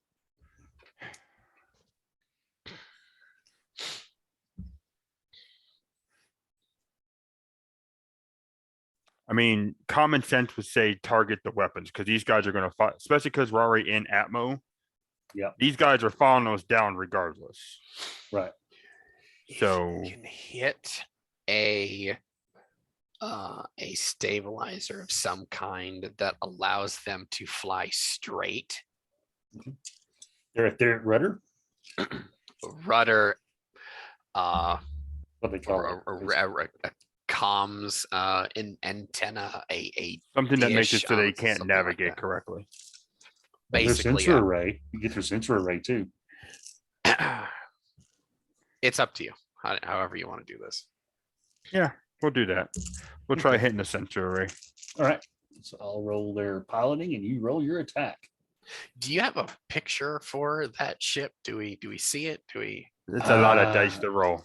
I'd have to dig one up. I don't have right at my fingertips, unfortunately. Okay. I would just like to see the bastard shooting at us. That's all I want. I will do my best to get you one. Okay. Because Heish might be taking that as collateral damage here. 22, Okay. 28, 34, 40. All right. Yes. You nail that sensor array dead center. Fucking right. And you see the sparks flying. You know that sensor array is effectively useless. They do get a shot off, so go ahead and make me a piloting check there, if you will, Haish, With concentration. with concentration. Oh, that's not near as good as I wanted it to be. Okay. Oh shit. Hopefully it's good enough. I know, right? Are you above a 26? I'm a 32. Yeah. Okay, so yeah, this thing, Oh, see, he God. fires his shot off, and once again, it's one of those. I can almost see Yeah. their hand targeting us Yeah, in their you can all- cockpit. yeah, mechanism. and then you see this bolt coming. I'm gonna describe this. The bolt comes down, and you're able to yaw the ship to one side, and that bolt goes right above the cockpit and it goes and fizzles out into the clouds beneath you. As you get into the clouds of the upper atmosphere. No Now, visual contact.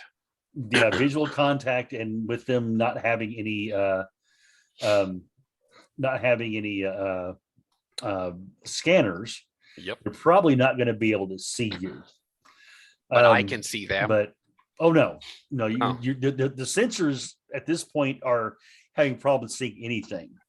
Fair. Outside the canopy, what you see is a thick green fog envelop the ship. You see lightning flashes across the viewport as heavy rain drums on the hull. The wind makes an unearthly shriek as it gusts. The scanners suddenly go blank, and the viewports reveal only swirling green fog. For an instant, it seems in front of you as if a malevolent, inhuman face is rising out to meet you, but almost as soon as you see it, it's gone. So I need you to make a difficult. Let me see. Here. That's 16 to 20. Yeah, a difficult piloting skill. Okay. On the 20 on the at around 20. How many moments has passed since I've begun concentrating? This is like right after this. Oh, can I still use concentration? Yeah, you can still use concentration. Yes. Hell yes. Yeah. Okay. Oh, much better. Oh my God. My dice are all over the place tonight, Mike. Yeah, no, mine were too. I did like cooperate, would you? Okay.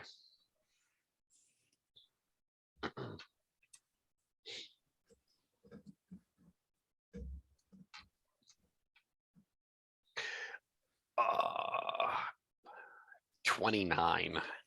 Okay, you're able to keep the ship on a fairly stable descent to this storm. As this thing, you're getting it places rocking and rolling, stuff's falling off the shelves. You can hear it back in the workshop area. You're pretty sure, Crash. Yeah. Shit, you guys are being tossed around in your seats like you're on the bridge of Starship Enterprise, and the inertial dampener just went out.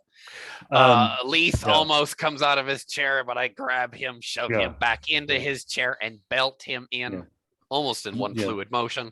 You hear a couple of thumps, which you think might sound sort of like a large meaty body covered in fur slamming into a bulkhead, then a loud muffled sneeze. I'll go over the intercoms. Glalt, are you bleeding? No, you hear back. No, what the hell? We got company. Center yourself. Get yourself ready. Okay. He says bracing, and then cuts the comm. As you plunge down through this swirling green lightning streaked storm, and with the winds at each level getting to a different angle, you go from the pelting of rain to the you actually see on your shields the large chunks of ice from hail being vaporized by your ship's shielding. Then you suddenly, almost as if you hit a wall, come out of the storm. Yeah. And what you see before you is a leafy canopy of what looks like huge trees lying directly ahead and underneath you. So make me a piloting check. Can I still use concentration? Yeah, I'm assuming this is like one scene. Yes. Right, this is still the same scene. Yes. You right. can still use concentration. This one is this one's going to be a little bit more difficult. Because we don't want to actually hit the ground Yeah, here. this one you need to be at 25. We got that. Hang on here.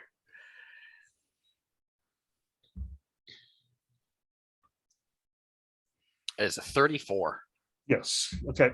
You're able to pull the ship up out of the steep dive, making everyone feel that they're probably weigh somewhere in the neighborhood of around 3 times what they normally weighed. It's actually enough to actually overextend your guys' inertial compensators a bit. I need to fix And those. even then, well, they're working. You can tell by this maneuver, they're working at optimal. It's just That's what I mean. I need to fix Yeah. those. yeah. You actually feel the very, very tip tops of these trees scraping the bottom of the hull. You're pretty sure the paint might be scratched, but you don't think there's any serious damage done. Oh shit. Okay. Okay. Do me as the pilot. Do me Yes. a sense check.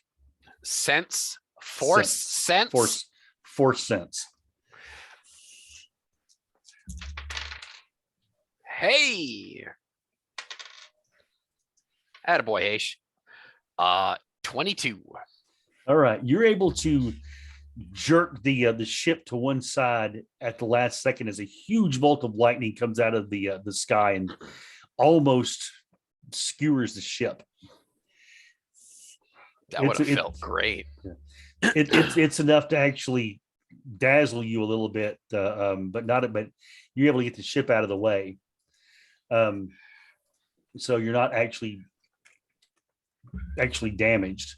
All right, we're sitting down now, and enough of this. Right. Do I see the other ship at all, like visually? No, you don't see the other ship at all. So,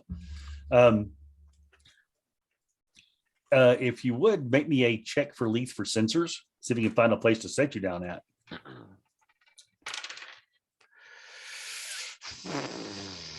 12. All right. That's going to be a moderate. Let's see here. All right. He's able to actually. There's an area ahead where there's a fairly substantial body of water. It's actually open and free of trees. According to the sensors, it's only about 1.5 feet deep. And just beyond it, though, there is a little more solid ground, but it's under the canopy of the trees. So you'd have to actually dive down and actually slide up under the trees to land it. We're gonna try and do about half and half, so much as we try and not obviously sink into the mud, but try and cover up the ship about half with the canopy, but not entirely. Okay. All right. So let me a space transports. Your target number is a difficult maneuver at this point. Oh, okay. Oh my gosh. Difficult. So 20 to 25. 20 to 25, basically. Sure, I'm actually. Did you roll above 20? Is the question. 23. All right. So you're able to, with a little bit of maneuvering, come in and actually put the ship almost where you want it at. I'm about 8 feet to the left of where I want. Yeah. So you actually put down when you're in about 6 inches of water. That's fine. But most of the ship is obscured from above by the trees. You do see a flock of birds, or that you think might be birds at least, take to the air as you scream in for the landing. And you see the water beneath you is actually the downdraft of the ship actually forces the water to fan out. And Tindrick, you can probably see as you're from where your viewpoint is, several wakes of things in the water that might not be very small. Are these like, obviously Haish doesn't see these things, but for the sake of the scene, are they talking like Shark sized? Maybe a little big shark size. Oh, So, we're talking, okay. Think like think whale think shark. of the Okay. think of the scene in Dagobah where R2D2 gets eaten by the thing. About that size, maybe a little bit bigger. Okay. So, but they seem to be spooked by your landing. So, Good. okay. As you sit down and you start powering down the ship, I need both of you to make me a sense roll.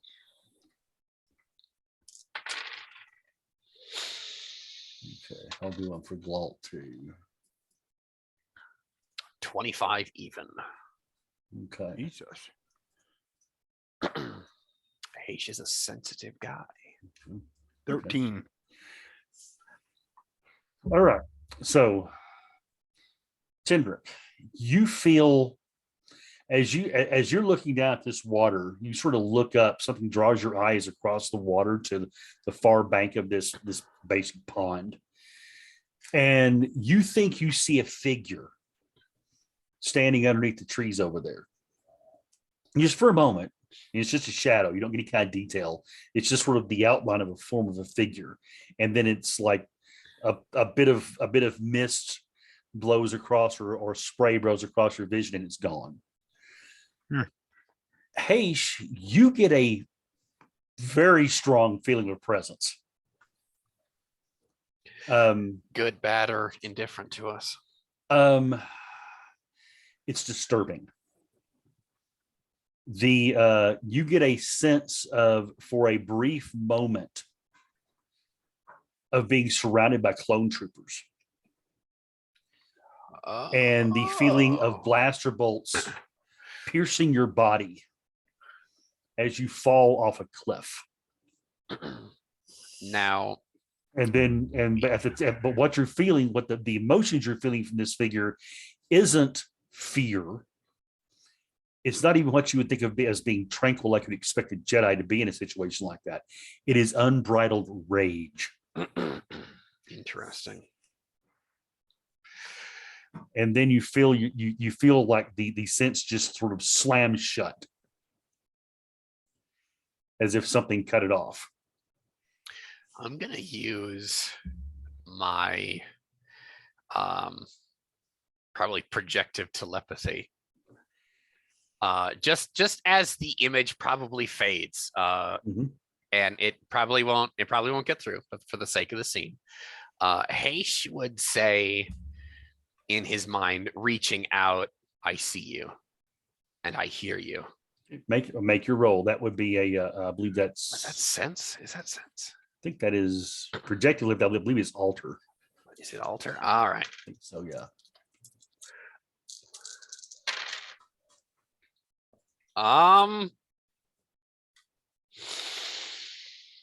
18. Okay. You're not sure if the message got through or not. If it did, it did. If it didn't, it didn't. But Yeah. It was a verbal, however, non-verbal, telepathic. It wasn't. Heish wasn't matching energy with energy. It wasn't matching anger with anger or serenity with anger. It was essentially a non-verbal acknowledgement of I see you, I hear you, and it was quite literally indifferent. Okay. It might imply let's talk. It might not. I will neither confirm nor deny, but that's what Heish's response would be. Okay. Keep in mind, he's not a Jedi. He's a mystic. There's just another Force user out there. Actually, I'm looking for projective telepathy, and I think projective telepathy. Now, the next thing is, does it have receptive telepathy? That's the thing. No.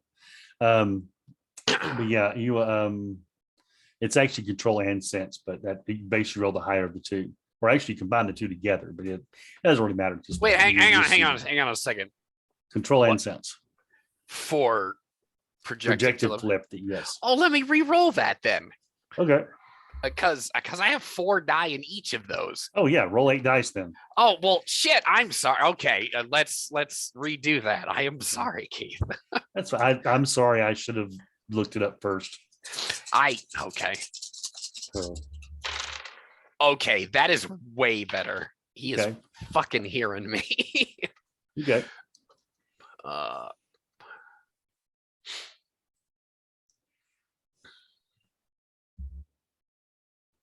that's a 42. Okay. You definitely know you made contact with something or someone. Okay. And as soon as that contact is felt, Same thing. I see Mhm. you. I Yeah. hear you. and you get that sense of just being like a door being slammed in your face. Oh, okay. Now Haish is like, oh, well, that's rude. You'll actually say it out loud. Like, Okay. all right, then fine. Be that way. So, um, And So- Haish will actually continue Mhm. bitching out loud to himself. Like, I'd be angry too if I was on this dung Okay. heap, storming all the damn time.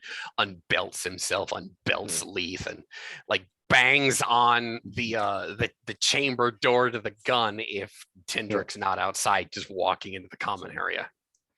so as you're getting up from your couch to go back to the common area, driving rain is thrumming against the hull of the ship, and the viewports are sort of aglow with the red green light of the status lights on your control panel.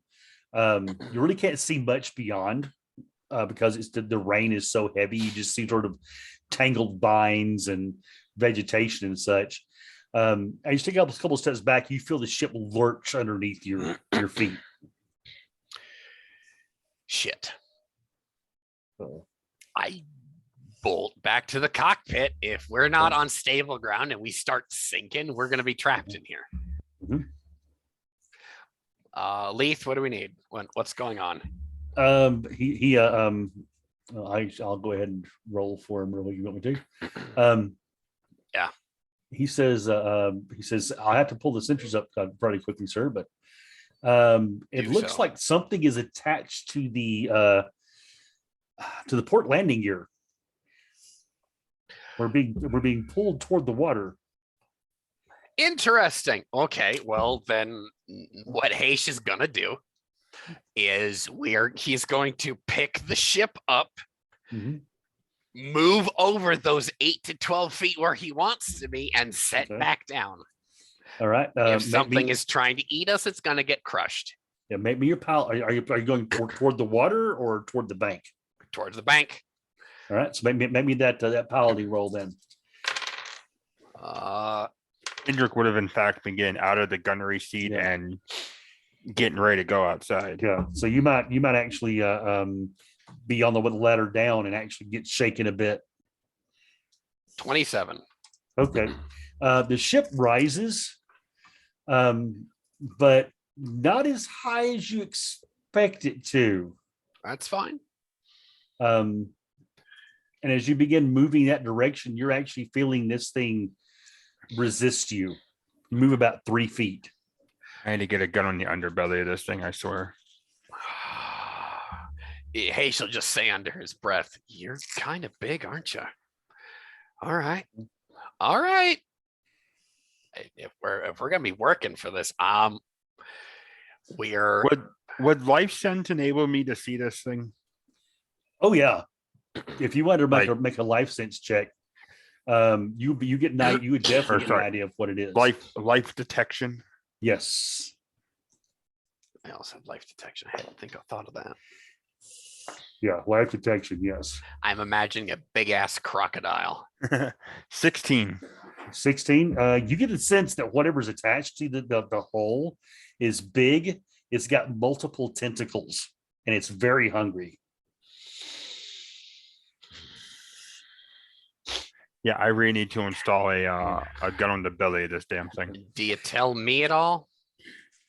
Yeah, I would I'm actually. driving this keg. I would actually if you're not able to see it for Yeah. yourself or say anything that I Yeah, can hear. you definitely can't see it from the cockpit.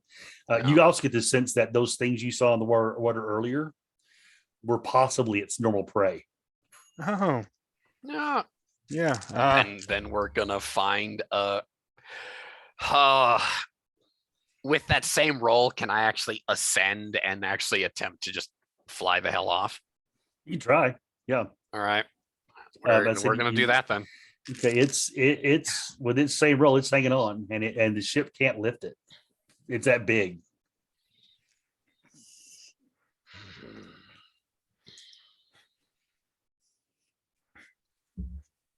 Okay. We're not going to be marooned on this planet.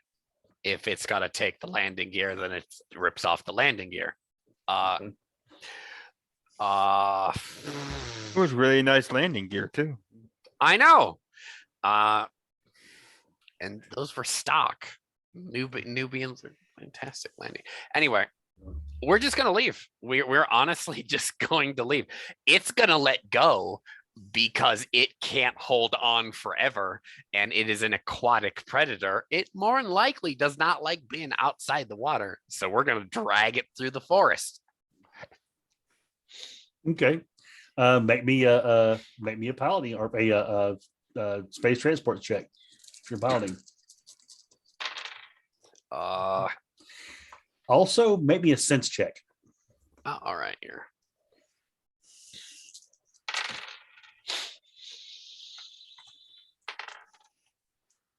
Well, that's not a very good sense check.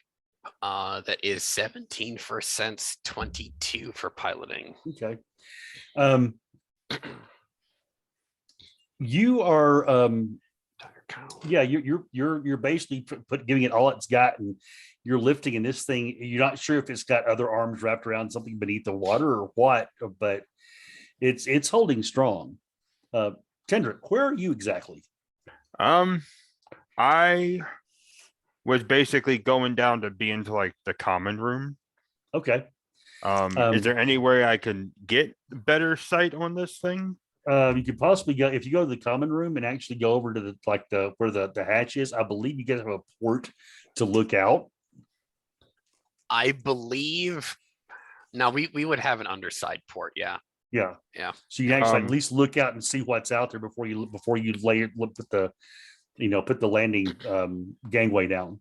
Okay, let me ask this then as an aside. I don't know if there's actually a piece of equipment in the books. Would I have something to basically hook up like a harness system for like climbing on top of stuff for like Oh yeah. looking out the port? For starship repairs, there is a harness and a tether system. Every single one should have one. That's basic safety, yeah. Yeah, but that was safety harness. standard PPE. Tendrick would have modified theirs to where it was basically a very quickly able to be attached. Okay. So he would actually put that on just in case shit goes downhill. Okay. But yeah, no, he'll look out. All right. I'm going to send you a message, sir. Is it a message, a picture of the thing? We're dealing with mother. God, I fucking hope not. At least we're not dealing with father. Yeah, right. Ugh. We're dealing with a gigantic Trintian Kraken is what we're dealing with. Right. But while waiting on this, when I heard that you missed the landing, I thought of the scene from Armageddon where he overshot the landing and land on the magnetic plate. Yeah, the steel plate. Yeah. Captain America here overshot the landing by 50 meters. How the hell you know that? I'm a goddamn genius. Life detection, not going to see anything. Yeah. Keith?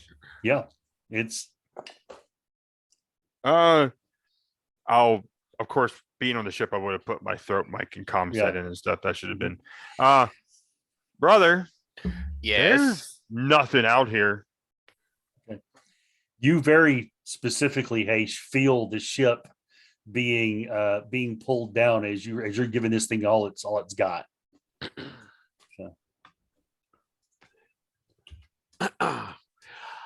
Huh.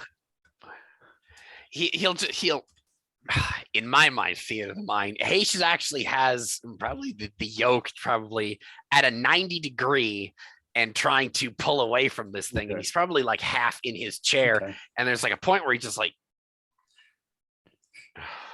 letting the ship rumble around him. Yeah. Maybe another sense roll real quick. All right. Keith, I'm reading that correctly, yes? Yes, you are. 25. All right. You suddenly realize, and it's like you realize that for some reason, like it's almost like you're waking up from a dream. You're just sitting there in the chair. The ship is resting soundly around you. Nothing is, I mean, you're not, the engines aren't even currently on. So I'm sitting in the chair, basically fucking around with the joysticks. No. Yeah, well, yeah, you're doing, and nothing, like the ship's engines aren't even currently on. You shut them all down. You should have had to actually go through a startups a sequence to even get them back on again. But it was all of a sudden you were like never shut anything down. And ships seems to be just nice and stable. I let the yoke go back Mhm. to where it should be, and I just like sit there in my seat, steeple my fingers, and I go, Leith is looking at you and said, "Sir, are you okay?"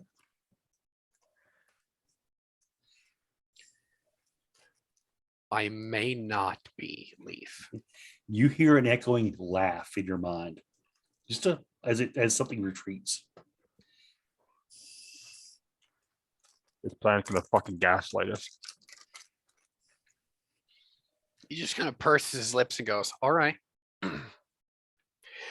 He'll say under his breath, probably. Actually, no, projective telepathy. We're actually going to do projective telepathy again. To Okay. no one in particular, Okay. but he's putting this message out into the world, into the Out to force. the ether. Yeah. Oh yeah. No, that's fine. With a fat 22 for his control and sense. He just says, all right, if you want to play rough, we'll play rough. All right. Okay. Leith looks at you and says, "Sir, I've been trying to tell you for the past moment or so that we're receiving a transponder signal From whom? from well, it's fairly weak, so I believe it's actually the power is not very high, but it is from the starship, was it the Long Runner?" Oh, that's mom's ship. Leith, I want you to pick the ship up and then hide it under the canopy fully. Yes, sir. And we are going to be going and looking for that Okay. ship. Send the data to our data pads. Okay. He says it's your pad, and it shows that it's about a 4-kilometer hike through the jungle to where this location is. You sit down pretty close to it. Very, very good rolls, by the way. Fantastic. So I did instinctive navigation and got you fairly close. Okay. Hey, she'll actually get the bike out. If the swoop bike didn't get murdered on the way down to the planet's surface. And Actually, let me roll for that. what's that? Let me roll for that. You roll. What kind of roll do you want? I'm gonna roll for it as just as a chance to see if it actually stayed in its mount. Swoop operation. I have that now. No, it's okay. It stayed in its mount. Okay, So, cool. I just want to do a quick roll just to see did it fall out or is it in good repair? It's in good repair. You're gonna have to move some stuff around though in the back of the cargo hold that did come loose to be able to clear a space to actually get it out of there. Oh yeah, no. Well, the Like larger servo of the two- lifter needed or what? There's a couple of crates that fell over. They'll probably need you have some assistance with. So yeah, you'll probably need some of your stronger droids to help prop it up. Tindrick would have put a servo lifter in, so. Oh yeah. You probably want to use the servo lift to get some stuff out. You can tell it'll probably take you, without damaging stuff, probably an hour to get it all to the point where you can actually get this thing out because it's a bit of a mess. That's fine. Oh well. What we'll do is, since everyone now has the coordinates, Haish is going to take the bike out to where those coordinates are. Okay. Basically scout the area and then radio back to the guys and let them know what all is out here. I mean, think about it, about an hour to get it where you get the swoop out.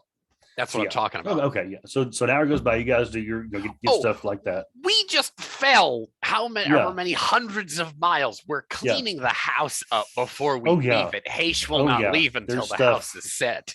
Yeah, so you heard the stuff rattling around back there. So yeah, The it's back yeah, of it's his going to mind be. going, son of a bitch, we gotta clean. You probably have a couple of plants that may have actually dumped over. Ah, that's worse. Oh my god. Okay. Yeah. Hayes is gonna be all sorts of pissed off now. I'm gonna Oh. get that ass. That damn hunter fucking space pirate. He will have words with Haish. We'll put it that way. And they will not be nice to dwell upon. All right. After all of that is taken care of, Haish takes the bike out, the swoop bike, the old kind of banged up Indian bike swoop that we had from Dantooine, and I take it out there. All right. Can I make it there in maybe a few minutes? Well, not really, because of the nature of the terrain. This is jungle. Okay. You can maneuver, but you okay. Let me tell you the first impression though. As soon as the Okay. cargo bay opens up for you, the air hits you like a damp sponge. It's oppressive, cloying, and dense with moisture, even more so than Zelos 2 was. And it makes you almost immediately hot and sticky. You actually hear Glault groan. Greenish sorry, colored, buddy. Greenish colored mist rise from the swamp. Looking up, you can see the tops of trees disappearing into boiling red-green clouds. Torrential rain pours from the sky to spatter down onto the undergrowth. Rustling noises seem to come from every direction. And strange animal cries sent off in the distance.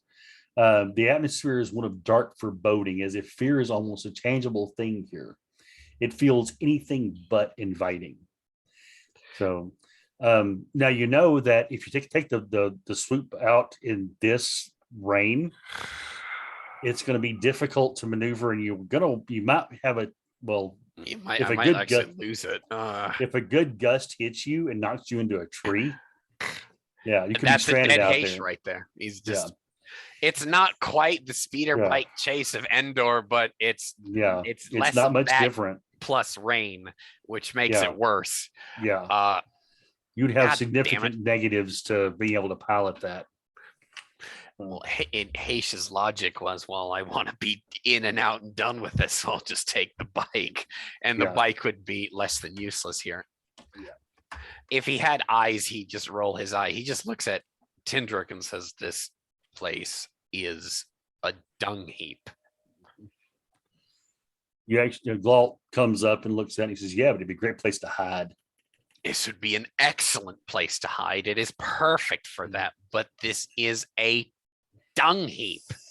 Yeah, I would rather put up a lean-to on Kuwat than anything to do with this plant. Let's be off. Let's be off. Let's be done. So can you imagine though, the Imperials trying to land forces here to do a land assault of anything? No, they'd sink. You couldn't get a walker through here. Yeah, I wonder why the rebels didn't choose this place for their base. Because they're scared of whatever is here. Yeah, could be. You do have rain gear, so you could actually put on your rain gear if you want to and hoof it. Yeah, we'll do that. Hey, she'll do that. Okay, Glault's going to join you. So, Tindrick, what are you going to be up to? Well, after I get the place all cleared out, I'm gonna have. Okay. Do any of the droids I have double as storage, like physical storage? I know you had a gauntlet droid at one point that they had a cargo space. I got 2 gonks. Yeah, so you probably have they could probably double it. You could probably pull out the power converters they carry and use that as cargo space easy. Okay. How fast are they though? They're gonna be They're pretty not. slow. They're gonna be They're pretty They slow. slow. to they are tackle. the opposite of Right. fast. Yeah, So they're it's- also fairly heavy, so they're going to sink pretty quick. Okay, never mind. We'll leave them behind. Okay. The other thing that Tindrick would be doing then is like I said, he kind of doomsday preps. So Mhm. he's got like the medical backpacks and the portable shelters and shit. So he would be getting a Okay. couple of basically a couple of go bags with all of that type of stuff. Okay. Would the heat reducers that he have work in the humidity, or does that have to be like actual heat? They can help, but one of the things that they might not last very long. The reason being is because that reduced temperature will actually cause the humidity to condense, and it's going to cause water to pour off of you or Hmm. pour off of them, and it may eventually actually freeze them up. I know that from personal experience. There are conditioners in the deep south and high humidity. True. Mm. Well, because the heat reducers, they Yeah. reduce the heat and they actually convert it to power Yeah. packs. Yeah, So yeah. that's why So, that's why I thought they were nice. yeah, they are. They'll definitely work for a while, but they have about a higher chance of malfunctioning because of the humidity. Okay. Well, I'll take them with. We'll use them sparingly. But Okay. yeah, as soon as he gets all the doomsday prep done, he'll Okay. follow out with them. He'll have a backpack for himself and Galalt because he knows Hayes is going to want to be unhindered, so he can be quick about it. Okay. Yeah.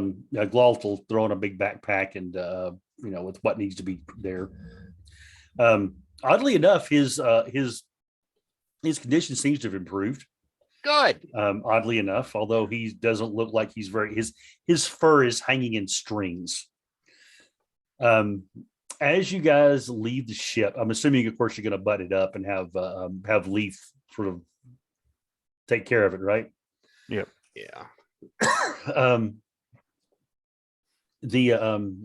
As you step out of into the soupy morass around the ship, you do notice that the landing gear is sunk about maybe 6 inches into this muddy surface, but it seems to be holding. So the ground that you landed on was at least going to be able to support it. The rain is actually warm. It's not cold rain, and your outer layers are basically inundated pretty quickly, even though you're wearing the rain gear, so it's not too bad. But it's running down. It's streaming off of you basically. Has said the areas around, you see that you're basically on an island. The pond that you saw either was because of a massive tree fall that fell down and knocked down other trees around it and allowed water to pool in that area, but you see water actually in a lot of places under the trees around you as well. It's almost a maze. Are we in kind of would it be like a mangrove? Not quite a mangrove, more like a true bayou. Okay. You have basically hummocks of drier land. Dry land is probably a bit of a Misnomer. is a misnomer, especially with this rain. The trees above you, though, the trees are about 300 feet tall. And they have very broad branches and very broad leaves. So they're deflecting some of the rain, but it's almost not better because water is cascading off of them in small waterfalls everywhere. So even though the rain directly is hitting you, it wouldn't be hitting you under them, you're still going to have rain or water pouring down off of you basically. You're able to get on your pad, which you're not able to hold out very long because it gets rain or water on it pretty quickly too. You get to your general orientation, and basically you're going to have to go over the hummock that you landed on the edge of, and that's fairly dense undergrowth underneath there. You may have to actually hack your way through. If Hayes has to hack his way through, then out comes the gold lightsaber. All right. the half pole arm, half lightsaber that he's become known for. Okay. Yeah, no, it probably sizzles in the rain. Oh yeah, And it as does. cool as that may or may not be, I think mine's waterproof. I'm pretty sure it's waterproof. It'll I'm be going to fine. assume that most lightsabers are. Okay. So I just for the sake of the party's knowledge, I did hand the Predator rifle back out to Tindrick. okay. And Galt's, of course, going to have his hunting rifle as well. Because we haven't been able to find a deck sweeper for Tindrick yet. So as you guys head off into this jungle, effectively, the golden blade swinging and casting odd shadows about. The storm seems like it's maybe abating a bit, though the rain itself is still pouring down. The thunder seems to be marching off into the distance. Is it cramped with all the foliage around? Yeah. Is it okay? Yeah. You almost, as soon as you move away from the open water, you're surrounded by foliage. All right. What Haysh will do is he'll actually screw the lightsaber off the end of the pole. And actually the rest of it's actually more or less a cane. And he'll actually stuff that into what the pack is. So he actually has a hilt for it, but it'll go back to cutting their way through. Okay. It takes you probably 45 minutes to cross this island, which maybe is 100 yards wide. Because it's just that difficult there's the ground cover is rotting logs and twisted vines and root systems just intertwined and just waiting to snap an ankle or twist a knee. And leeches the length of your forearm. Well, actually, not up here, they're not, at least. But as you get to the other side, you do see that there is a sizable span of water that looks like it's probably 30 feet across that you're going to have to cross. It is still. I glare at my companions. None of us are going for a swim. Yeah. Haysh does not want to go for a swim. Yeah. Is there a way around it? If we go out of our way and walk around it, is it going to take like more than a day? We're you're on an island, so it's surrounded by water. Oh my God, we have to swim. Yeah. Oh shit. I'm gonna use sense. Okay. Can I first off, I'm gonna see what's actually out in there. Can you use life sense? Yeah, life sense.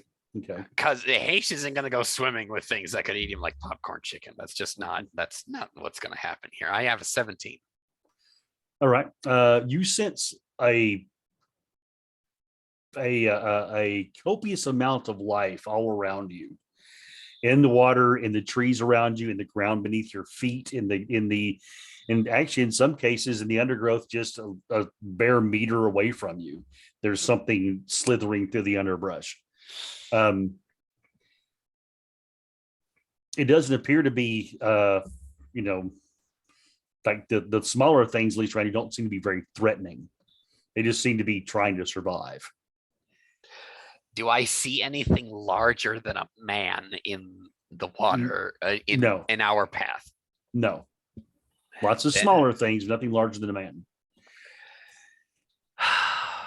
Well, Haysh obviously knows what a fucking piranha is, but that makes it even all the worse. Yeah. Can I tell how deep it is? Not really. This stuff is murky. You can't even really see below the top of the surface of the water at all. I'm gonna get a stick nearby, hopefully a tree branch that is longer Okay. than I am tall. Okay. You probably lopped one off. Yeah. And I can try and like gauge how deep the thing is by like out there as much as I can influence. As far out as you can go, you start feeling a resistance, probably about 1.5 feet down, but the limb sinks another probably 3 to 4 inches before you meet solid resistance. So this is like hip high on Heish, Yeah, by hip or high. waist high. Yeah. Well, then we're gonna ford this. Then Heish will keep that. Obviously, keep his lightsaber raining. above him. We're currently recording. Yes, but it is raining. Yes, I noticed that. So anyway, yeah, she Yes, thank you. said obligatory strangling of the runner of the game. Those It's raining a phantom lot, hands. going sideways. Yeah, I know. I've Um, noticed the thunder. So as you guys are wading into the water, Yeah, where I'm gonna keep the branch out in front of us, so it's not like gonna like drop off, so Yeah. we're gonna drown it. Um, I'm gonna try and keep it as waist high across this body of water as I can. So yeah, so as you guys wade into the water itself it's not like bath warm, Ew. but Oh. it is not the cool water you're used to feeling. It actually feels almost oily as the sediment swirls around your legs, even though you are wearing basically wetsuits, so you're not actually getting wet. The sensation of little things brushing past your legs and the unseen water is just uncomfortable. Heish has this expression on his face, just ugh. And he Also, picks up the pace, is what he does. I need you all to make me strength rolls, because not because the water is flowing or anything, but as your feet go down into the sediment beneath, as you pull them up, the suction makes it very Ugh. difficult to just pull your feet from one spot to the next. Ugh. 9. Okay. You're actually going to need some help. 18. Yeah, Tinder. I'm stuck. with Get a me 9, out. one of your feet gets stuck. Glauc will actually reach back and grab you and pull. I So grab you his hairy wrist. Okay. It makes So you this can make- disgusting Yeah. You feel the your foot comes out. I just had to leave my grab boots at home. Let's just be No, done with this Kendrick, place and get. You don't need Okay. them. But anyway, you do eventually make it to the other side as your feet come out of the out of the muck. Your torsos from the waist down, even on the outside, seem to be stained with whatever things were there. And luckily, you're wearing skin suits, because as you come out of the water, these leeches, as long as your forearm, are sliding off, trying to get purchase. Yeah, shut up. Heish. Shut at up least- next time. At least half it. Well, actually, that was already in here. It wasn't. Oh, Yeah, I have not been reading your notes. I promise. I know. That's fine. That's fine. I love body gloves. The only good thing about it about crossing that was the fact that the rain seems to have stopped. You could still occasionally, very very dimly, hear the rumble of thunder in the distance. Actually, that's odd. Did you hear that? That was No, a pretty did good it loud clap of thunder, actually. It's actually rumble on your end. Yeah, No, it was a pretty good boom, actually. Huh. nice. Pretty good noise canceling here.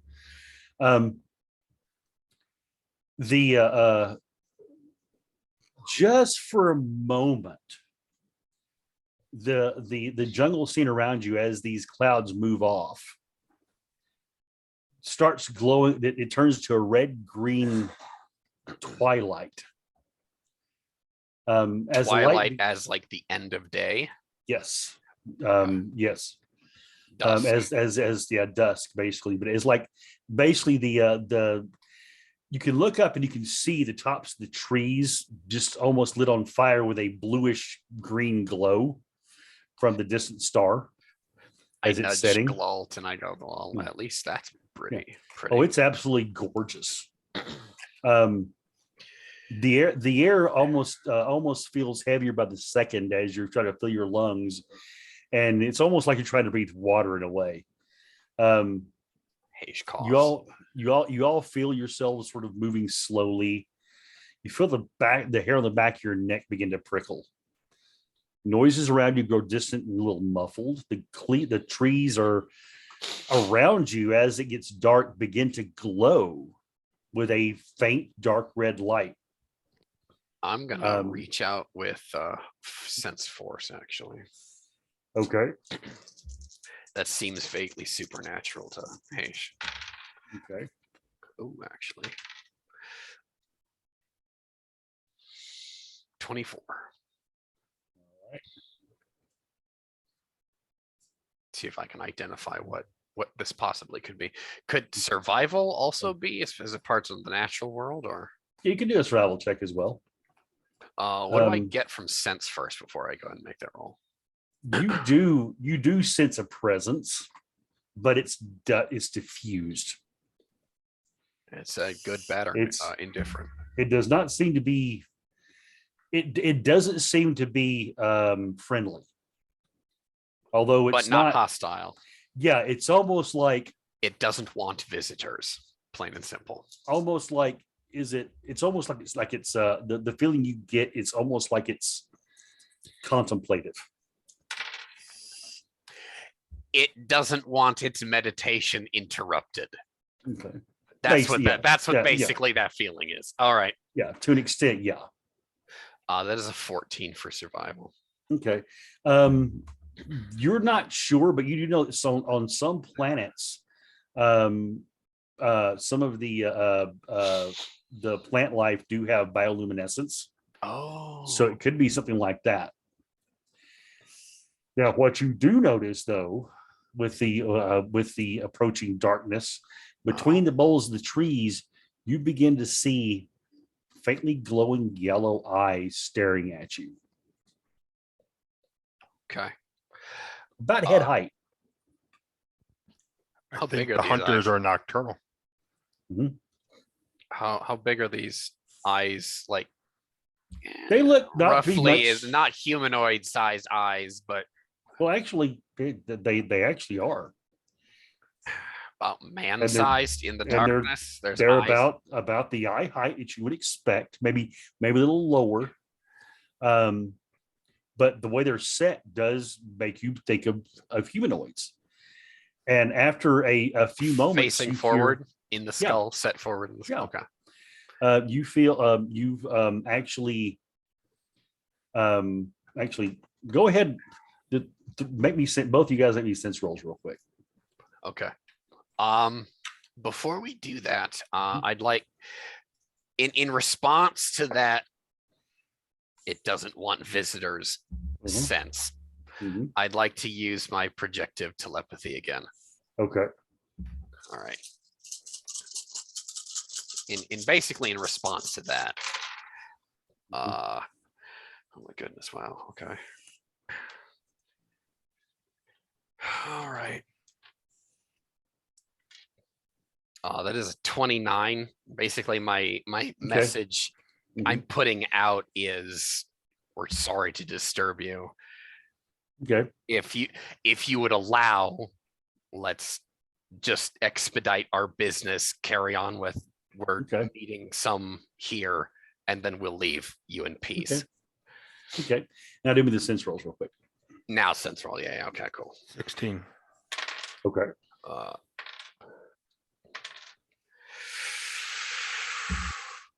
my God. 25 even. Okay. You sense, in addition to this sort of overarching presence, these figures attached to these eyes, you're getting an impression of them in the force.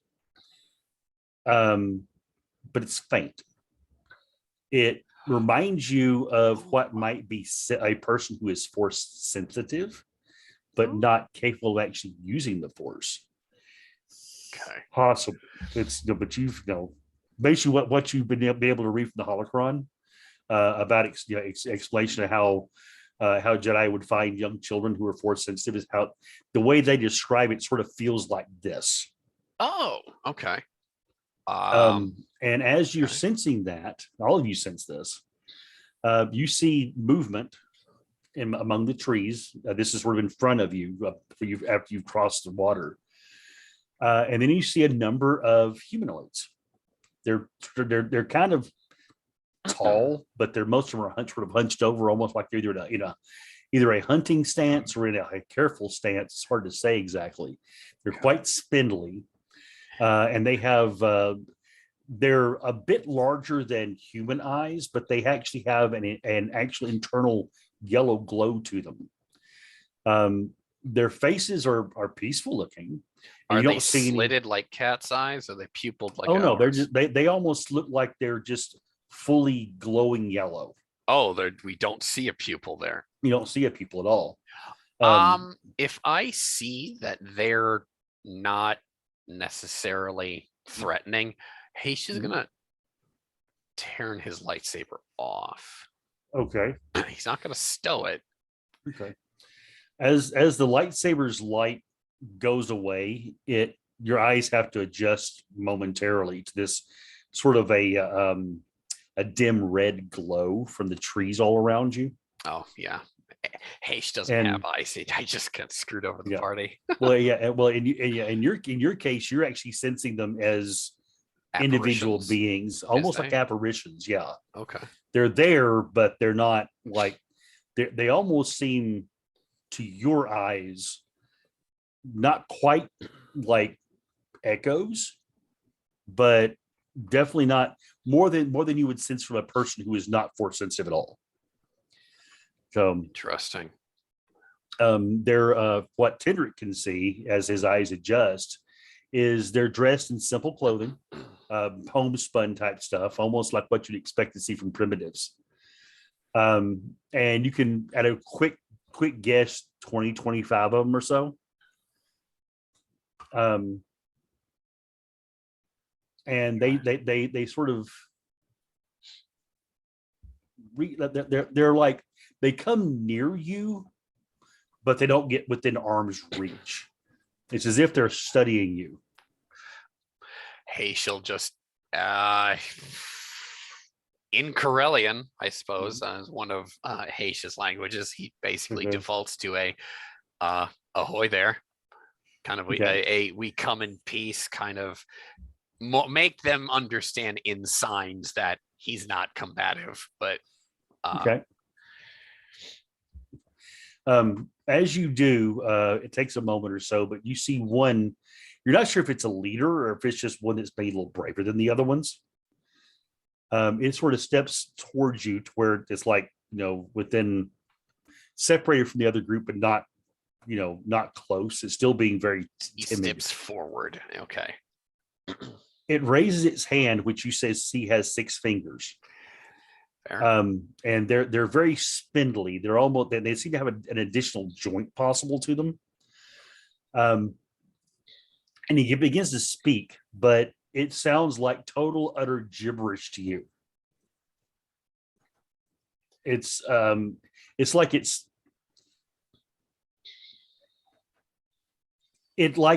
sounds all, it's language, Right. but it sounds almost like the point of it being Watery, or almost like, how occasionally you'll hear someone talking in another room but you can't hear what they're saying. muffled. That's Okay. what it sort of sounds like. Heish is actually Heish is going to assume before I make a scholar roll. He's going to assume that was a more or less a greeting, and Heish will take his free hand and he'll actually hold his hand up, show he has 5 fingers, in a similar gesture and with signs. I'm gonna make a scholar roll for this. Okay. That's actually not very good. That is an 8. But with signs, he's going to at least attempt to let them know that we're peaceful and we're travelers and we're looking for someone. Okay. He Speaking simply. sort of tilts his head and as if he's trying to comprehend. And then he says a couple more things that don't make any sense. And then he holds both hands up like he does this.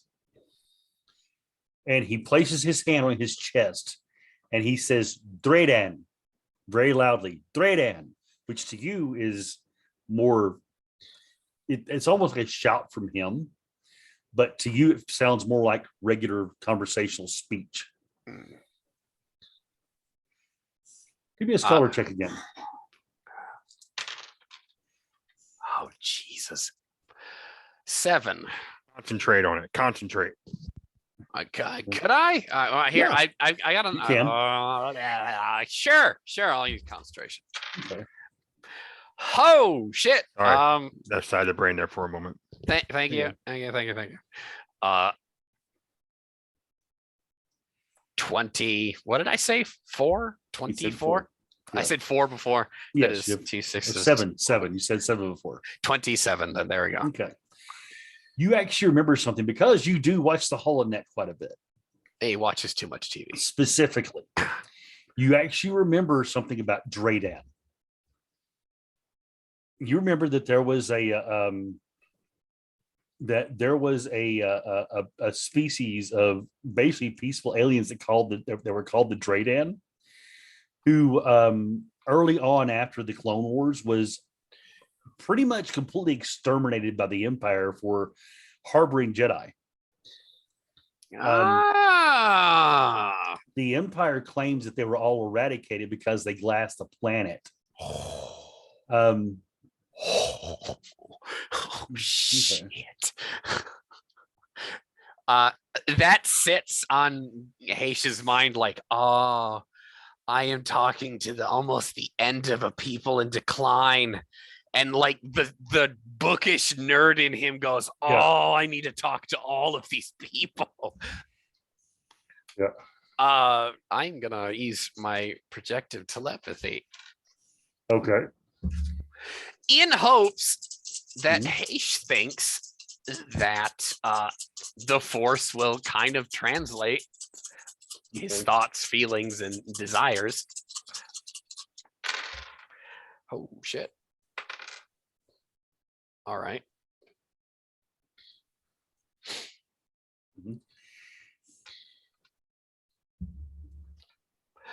That is a fat 40. All right, you're able to project, and you feel contact, but it's very, very faint. Contact Which would is make contact. sense. Which makes sense if it's that what you're thinking is it's a very faint force presence, if you will. Mm-hmm. And you don't get words per se, but you get the sense of pointing of you and come with us, stomach empty. And you get the sensation, you get the sense of like roasted meat being torn, like a big chunk being torn off and torn in half. Okay. What I'm projecting is those same 3 sentences, like we come in peace. We're here looking for somebody, and we're not at war with these people. Haish considers them allies at this point. When you get that point across that you're looking for people, he sort of you get a sense of fear from him, and then you get the sensation of shadowy figures among the trees that are you get the translation in your mind is they're humanoids, but they're insects.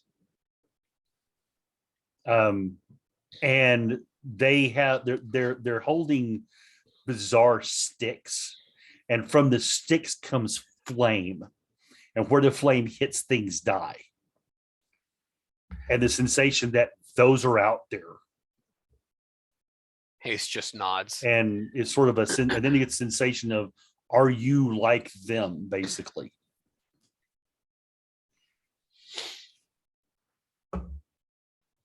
Because at this point, he's sort of hesitant, backing off. Hayes says,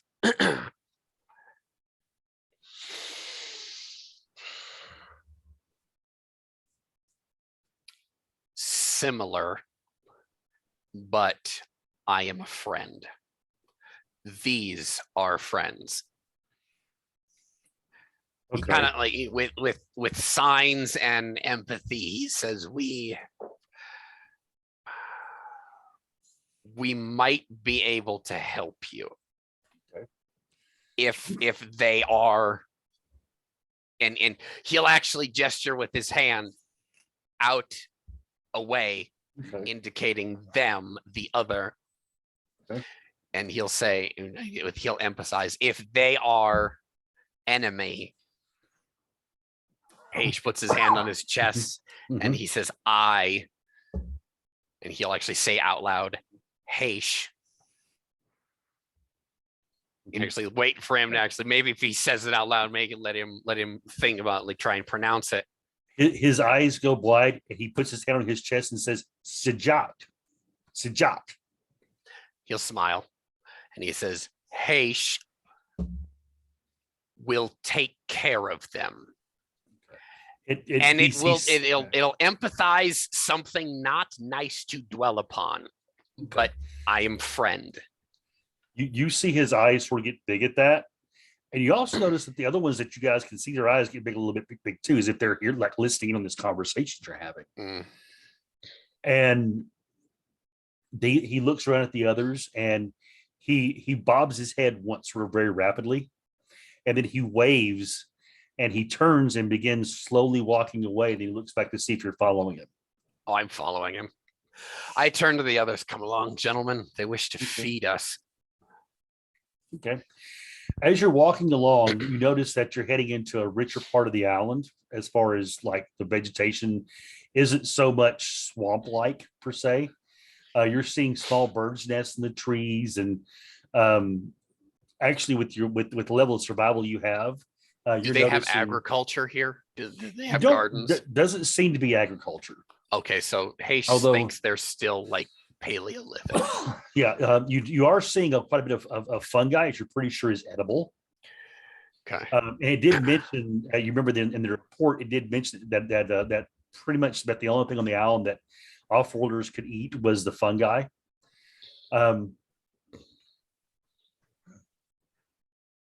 Basically, it's they're leading you almost in a pretty general direction, at least getting closer to where you're wanting to go to. But the land is sort of sloping upwards. You do notice something.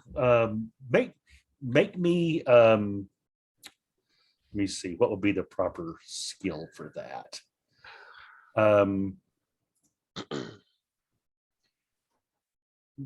Make me just a basic perception check. Basic perception. 8. Okay. Hayes is more or less fascinated on an anthropological level of these people. We're really not paying attention. Tindrick, make a roll for me. What's that supposed to be under? It's just your stat perception. Stat.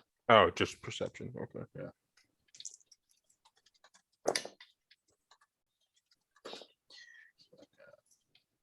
$18. Okay. As you're walking along and watching these people, they basically sort of fanned out around you. You think it may just have been like a play of the light, but you're certain one of these guys looked like he almost walked through a tree, or if he walked through that tree had to have a hollow on that side. So.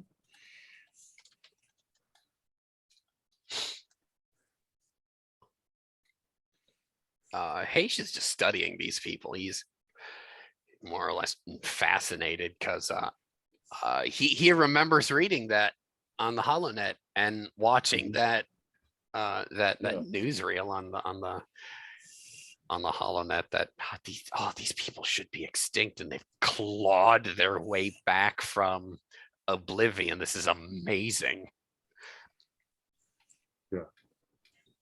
Okay.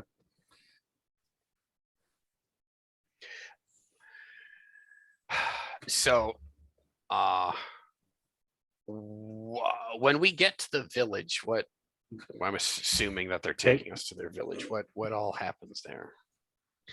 So as they lead you further into the island, the ground feels firmer and the air is actually sweet and refreshing compared to what it was before. It could be something to do with the trees in this area or something, or just feeling higher in the swamp.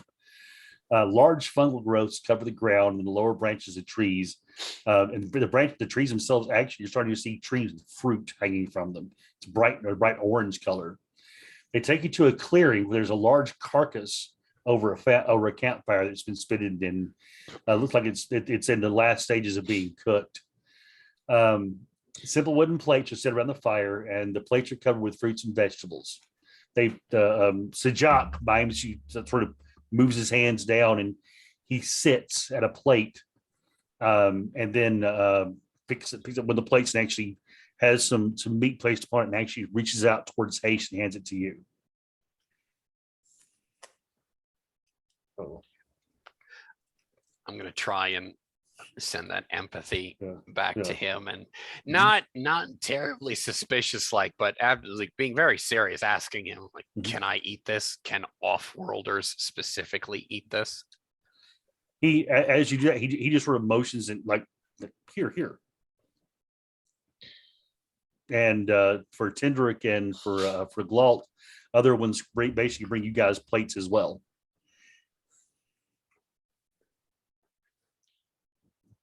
Kendrick Go cracks. ahead and Oh, make me maybe perception checks again real quick for you guys. And actually, Hayes can make a survival check. Oh shit. Tin- Okay. Kendrick will take a small piece of it and put it in his food analyzer. Okay. Oh Okay. shit. Nice. Oh, 24. 12. Okay. What does Haish's meager culinary Well, understanding okay. tell him? We'll get well, I'll start at the lowest level up because Glault rolled an 8. Glault just looks at it and he's like, he starts to eat and he looks over at Tindrick and he waits to see what the food analyzer says. Tindrick, as you put it in the food analyzer, it starts to analyze. It's like the screen just goes, it goes staticky. It's like it's not able to analyze it, or maybe Too archaic. or maybe the environment has gotten to it. It's hard to say exactly. Haish, as you're looking at the food, it doesn't look right. You're pretty sure he handed you a plate of meat, but as you're looking at this thing, it looks meaty, but it doesn't look like animal protein. It possibly looks like maybe fungi.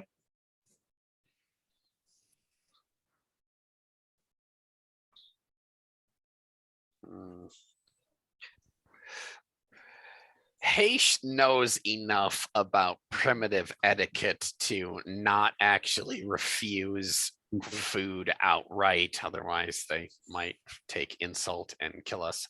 Okay. So what he's going to do, Okay. if it is fungal, Mhm. and his knowledge of I suppose, like, well, what the news says about this planet, the only thing that we can eat here is the fungus. And with that roll of a 24, is Haish confident enough that this is actually fungus? Yeah, you're pretty sure it's fungus. Like, are we talking like he's 99% sure this is Yeah. fungus? Yes, He's a it doesn't- gardener. yeah. He knows what he knows It- plants. It looks like, okay, with knowing the plants, that's a good point. This does not look like the same kind of fungus that you saw coming through like this sort of almost garden-like area where they had the funguses and such and the fruits on the trees and all that. This looks not as appetizing. Hey, she'll actually what he'll do. He's gonna make a scholar test here. Oh my god, I only have 2 die in it. Remember to roll your wild die. I only got a 7. It's a 4, a Okay. 2, and my +1. So Okay. my 7, he's basically gonna look at Sinjak with this plate in his hand. And he'll actually point to like a cluster of like moss or fungus nearby that actually looks like green. Mhm. In Haish's mind, green means alive, clean, better. Right. And he'll actually he'll send that empathic message back and saying, "Can I have that instead?" He looks at your plate and he points and he pats his belly and motions to his mouth. The sensation you get from him though is impatience. Like, go ahead, come on, eat it. Roll me a perception check specifically, H. Oh shit. All right, come on, man. Get us out of here. Oh, that's a 15. Okay. His face is suddenly shifted from being like this pleasant, peaceful looking, benevolent figure to looking almost more like he's getting really pissed off. And the eye shine suddenly shifted from yellow to all close to a red. And you notice this look on a lot of them around you. Well, not for nothing. Haish now kind of thinks that level of pushiness is starting to be like they're trying to fucking poison us. And Haish's ire is starting to be invoked. Okay. Because he tried being polite. He tried being uncharacteristically Jedi about this whole thing. Oh, let's negotiate. Let's talk. Now he's starting to get pissed. Okay. And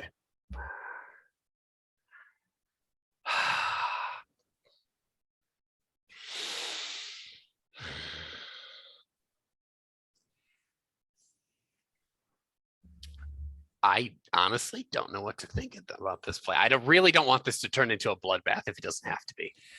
You do see Glault with this piece of this food in front of him. He actually starts moving it towards his mouth, like he's about to take a bite. Glault, I don't know about, and he probably puts it in his mouth at that point. I'm not gonna. He actually, yeah, as you say, he puts it in his mouth and he looks over at you like, what? He hasn't bit into it yet, but it's in his mouth. I'm a little suspicious of these people now. Okay. I am going to use I'm going to be. You see Glault spit it out and he's like, ooh, that tastes horrible. Oh my God. Okay. All right. This might suck.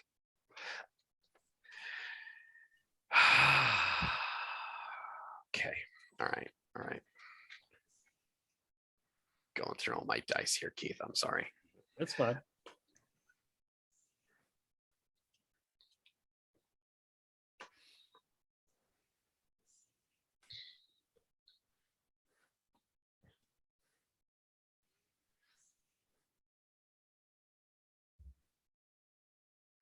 That is a 35 on his projected telepathy. He's actually going to a little bit more forcefully than he probably needs to, but he's going to project this.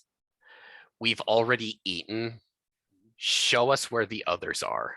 Okay. And kind of like call up that image of like these people that they're afraid of. as you do, you see him not so subtly change as all the rest of them do as well. As he springs to his feet, arms spread wide, the fingers suddenly are tipped with claws. His face turns into a feral, almost demonic look with fangs as his eyes pulse a bright red, and he hisses at you as the other ones do as well. And you just get the sensation of eat, damn it, in basic. He speaks basic. In your mind, you hear eat, damn it. All right, then I'll respond with this. Is it going to poison me?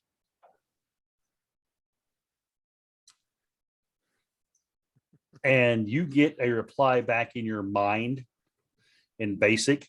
Does it matter? You're going to die here anyway. Oh, I take his head off. That Okay. We're done. We're done at this point. As soon as your lightsaber springs into life and you swing and it would hit him, it passes through him.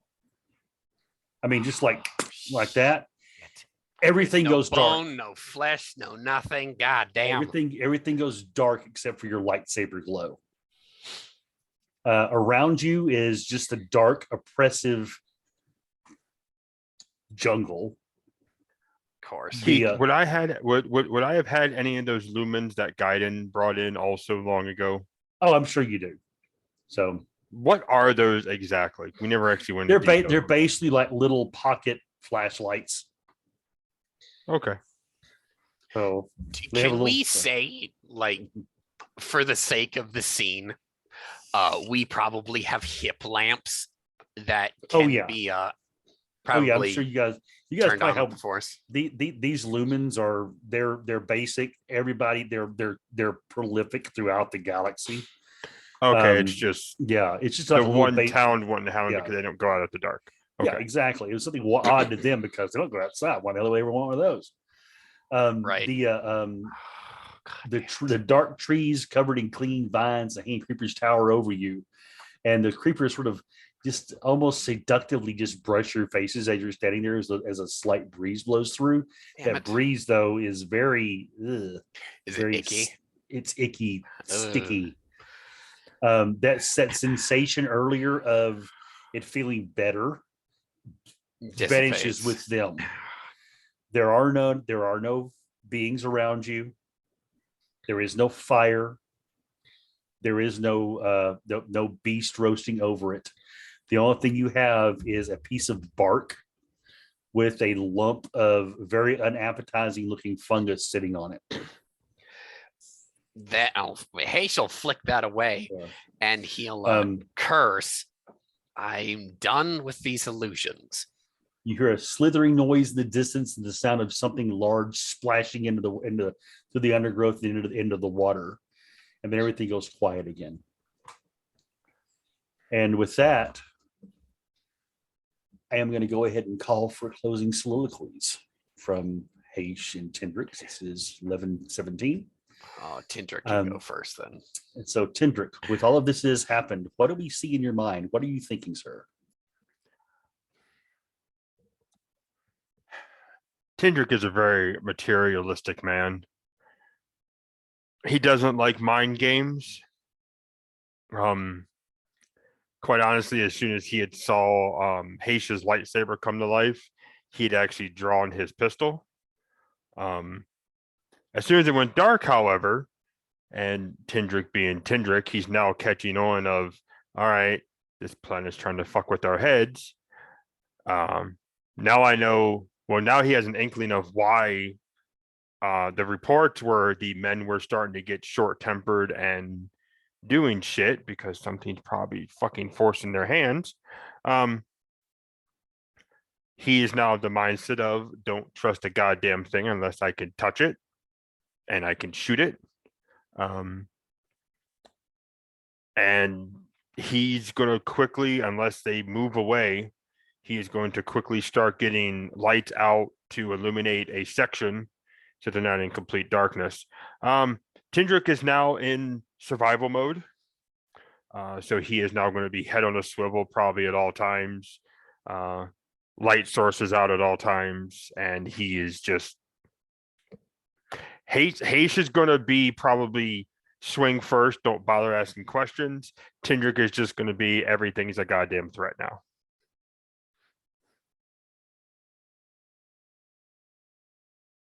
And Haish, what do we see in your mind, sir?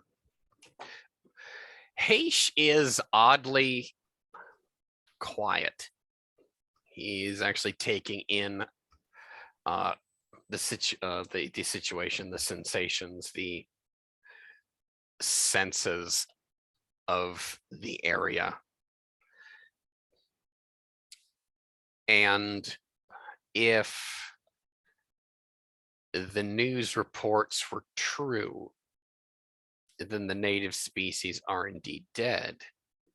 We might actually be dealing with more echoes of them in the Force than actual flesh and blood human beings. So his next moves are going to be investigating this area, as well as basically trying to reach out with the Force and find their and really anyone who's going to come back. He's very interested in whatever that entity was that basically shut him out.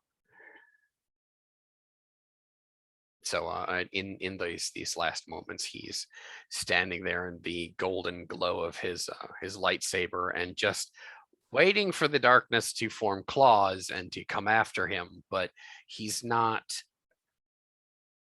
going to be too hasty from now on. For Glault's perspective, he is utterly confused by all of this. This is the illusion is not something he's really dealt with before, though he's heard stories of it, dark stories of it. One of the monks that at the temple had, well, he was actually 300 standard years old, and he had told a tale once that Glault was very interested in, of a dark force user that would make people see things, and that even in some cases the senses of the Force could not get through. So he sits, and he actually sits and crosses his legs in the way he would at the temple, places his hands on his knees, and begins his breathing exercises, going into a meditation, hoping to keep his mind clear. And his mind is very wary, looking for, reaching out, trying to find, is there anyone nearby? And as he probes the forest, he feels nothing, but he also realizes that he's not exactly sure where he's at in relation to the ship. His pad has the location of where they were going, and it looks to be actually further away. Were they led somewhere else in the forest? Is this thing trying to lead them about to their death, possibly to some predator in the area, or in this case, like in this one, a poisonous plant they might eat in them? Or is it trying to keep them away from where Yane may be? He's very worried about her. And as he clears his mind. So meanwhile, as our camera pulls up above the canopy into the darkness, we hear the cries of flying things off in the distance, the death throes of some poor beast being pulled down by a predator. Our eyes are drawn to a somewhat distant location, but not, unfortunately, very far away. We come down upon a very sleek ship, when it's obviously a hunter. It's one figure is up on the hull examining the ruin that was once a sensor array. We come down to a figure, a Trandoshan, wearing some fairly menacing looking body armor and shouldering a hunting rifle.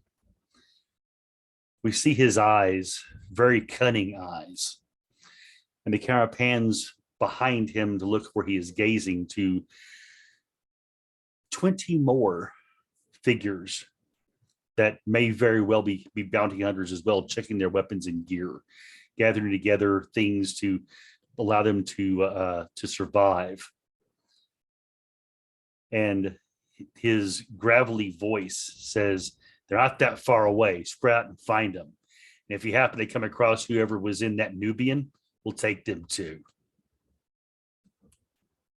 As our curtains close. And we will see you in a few weeks for the next chapter of our Star Wars game.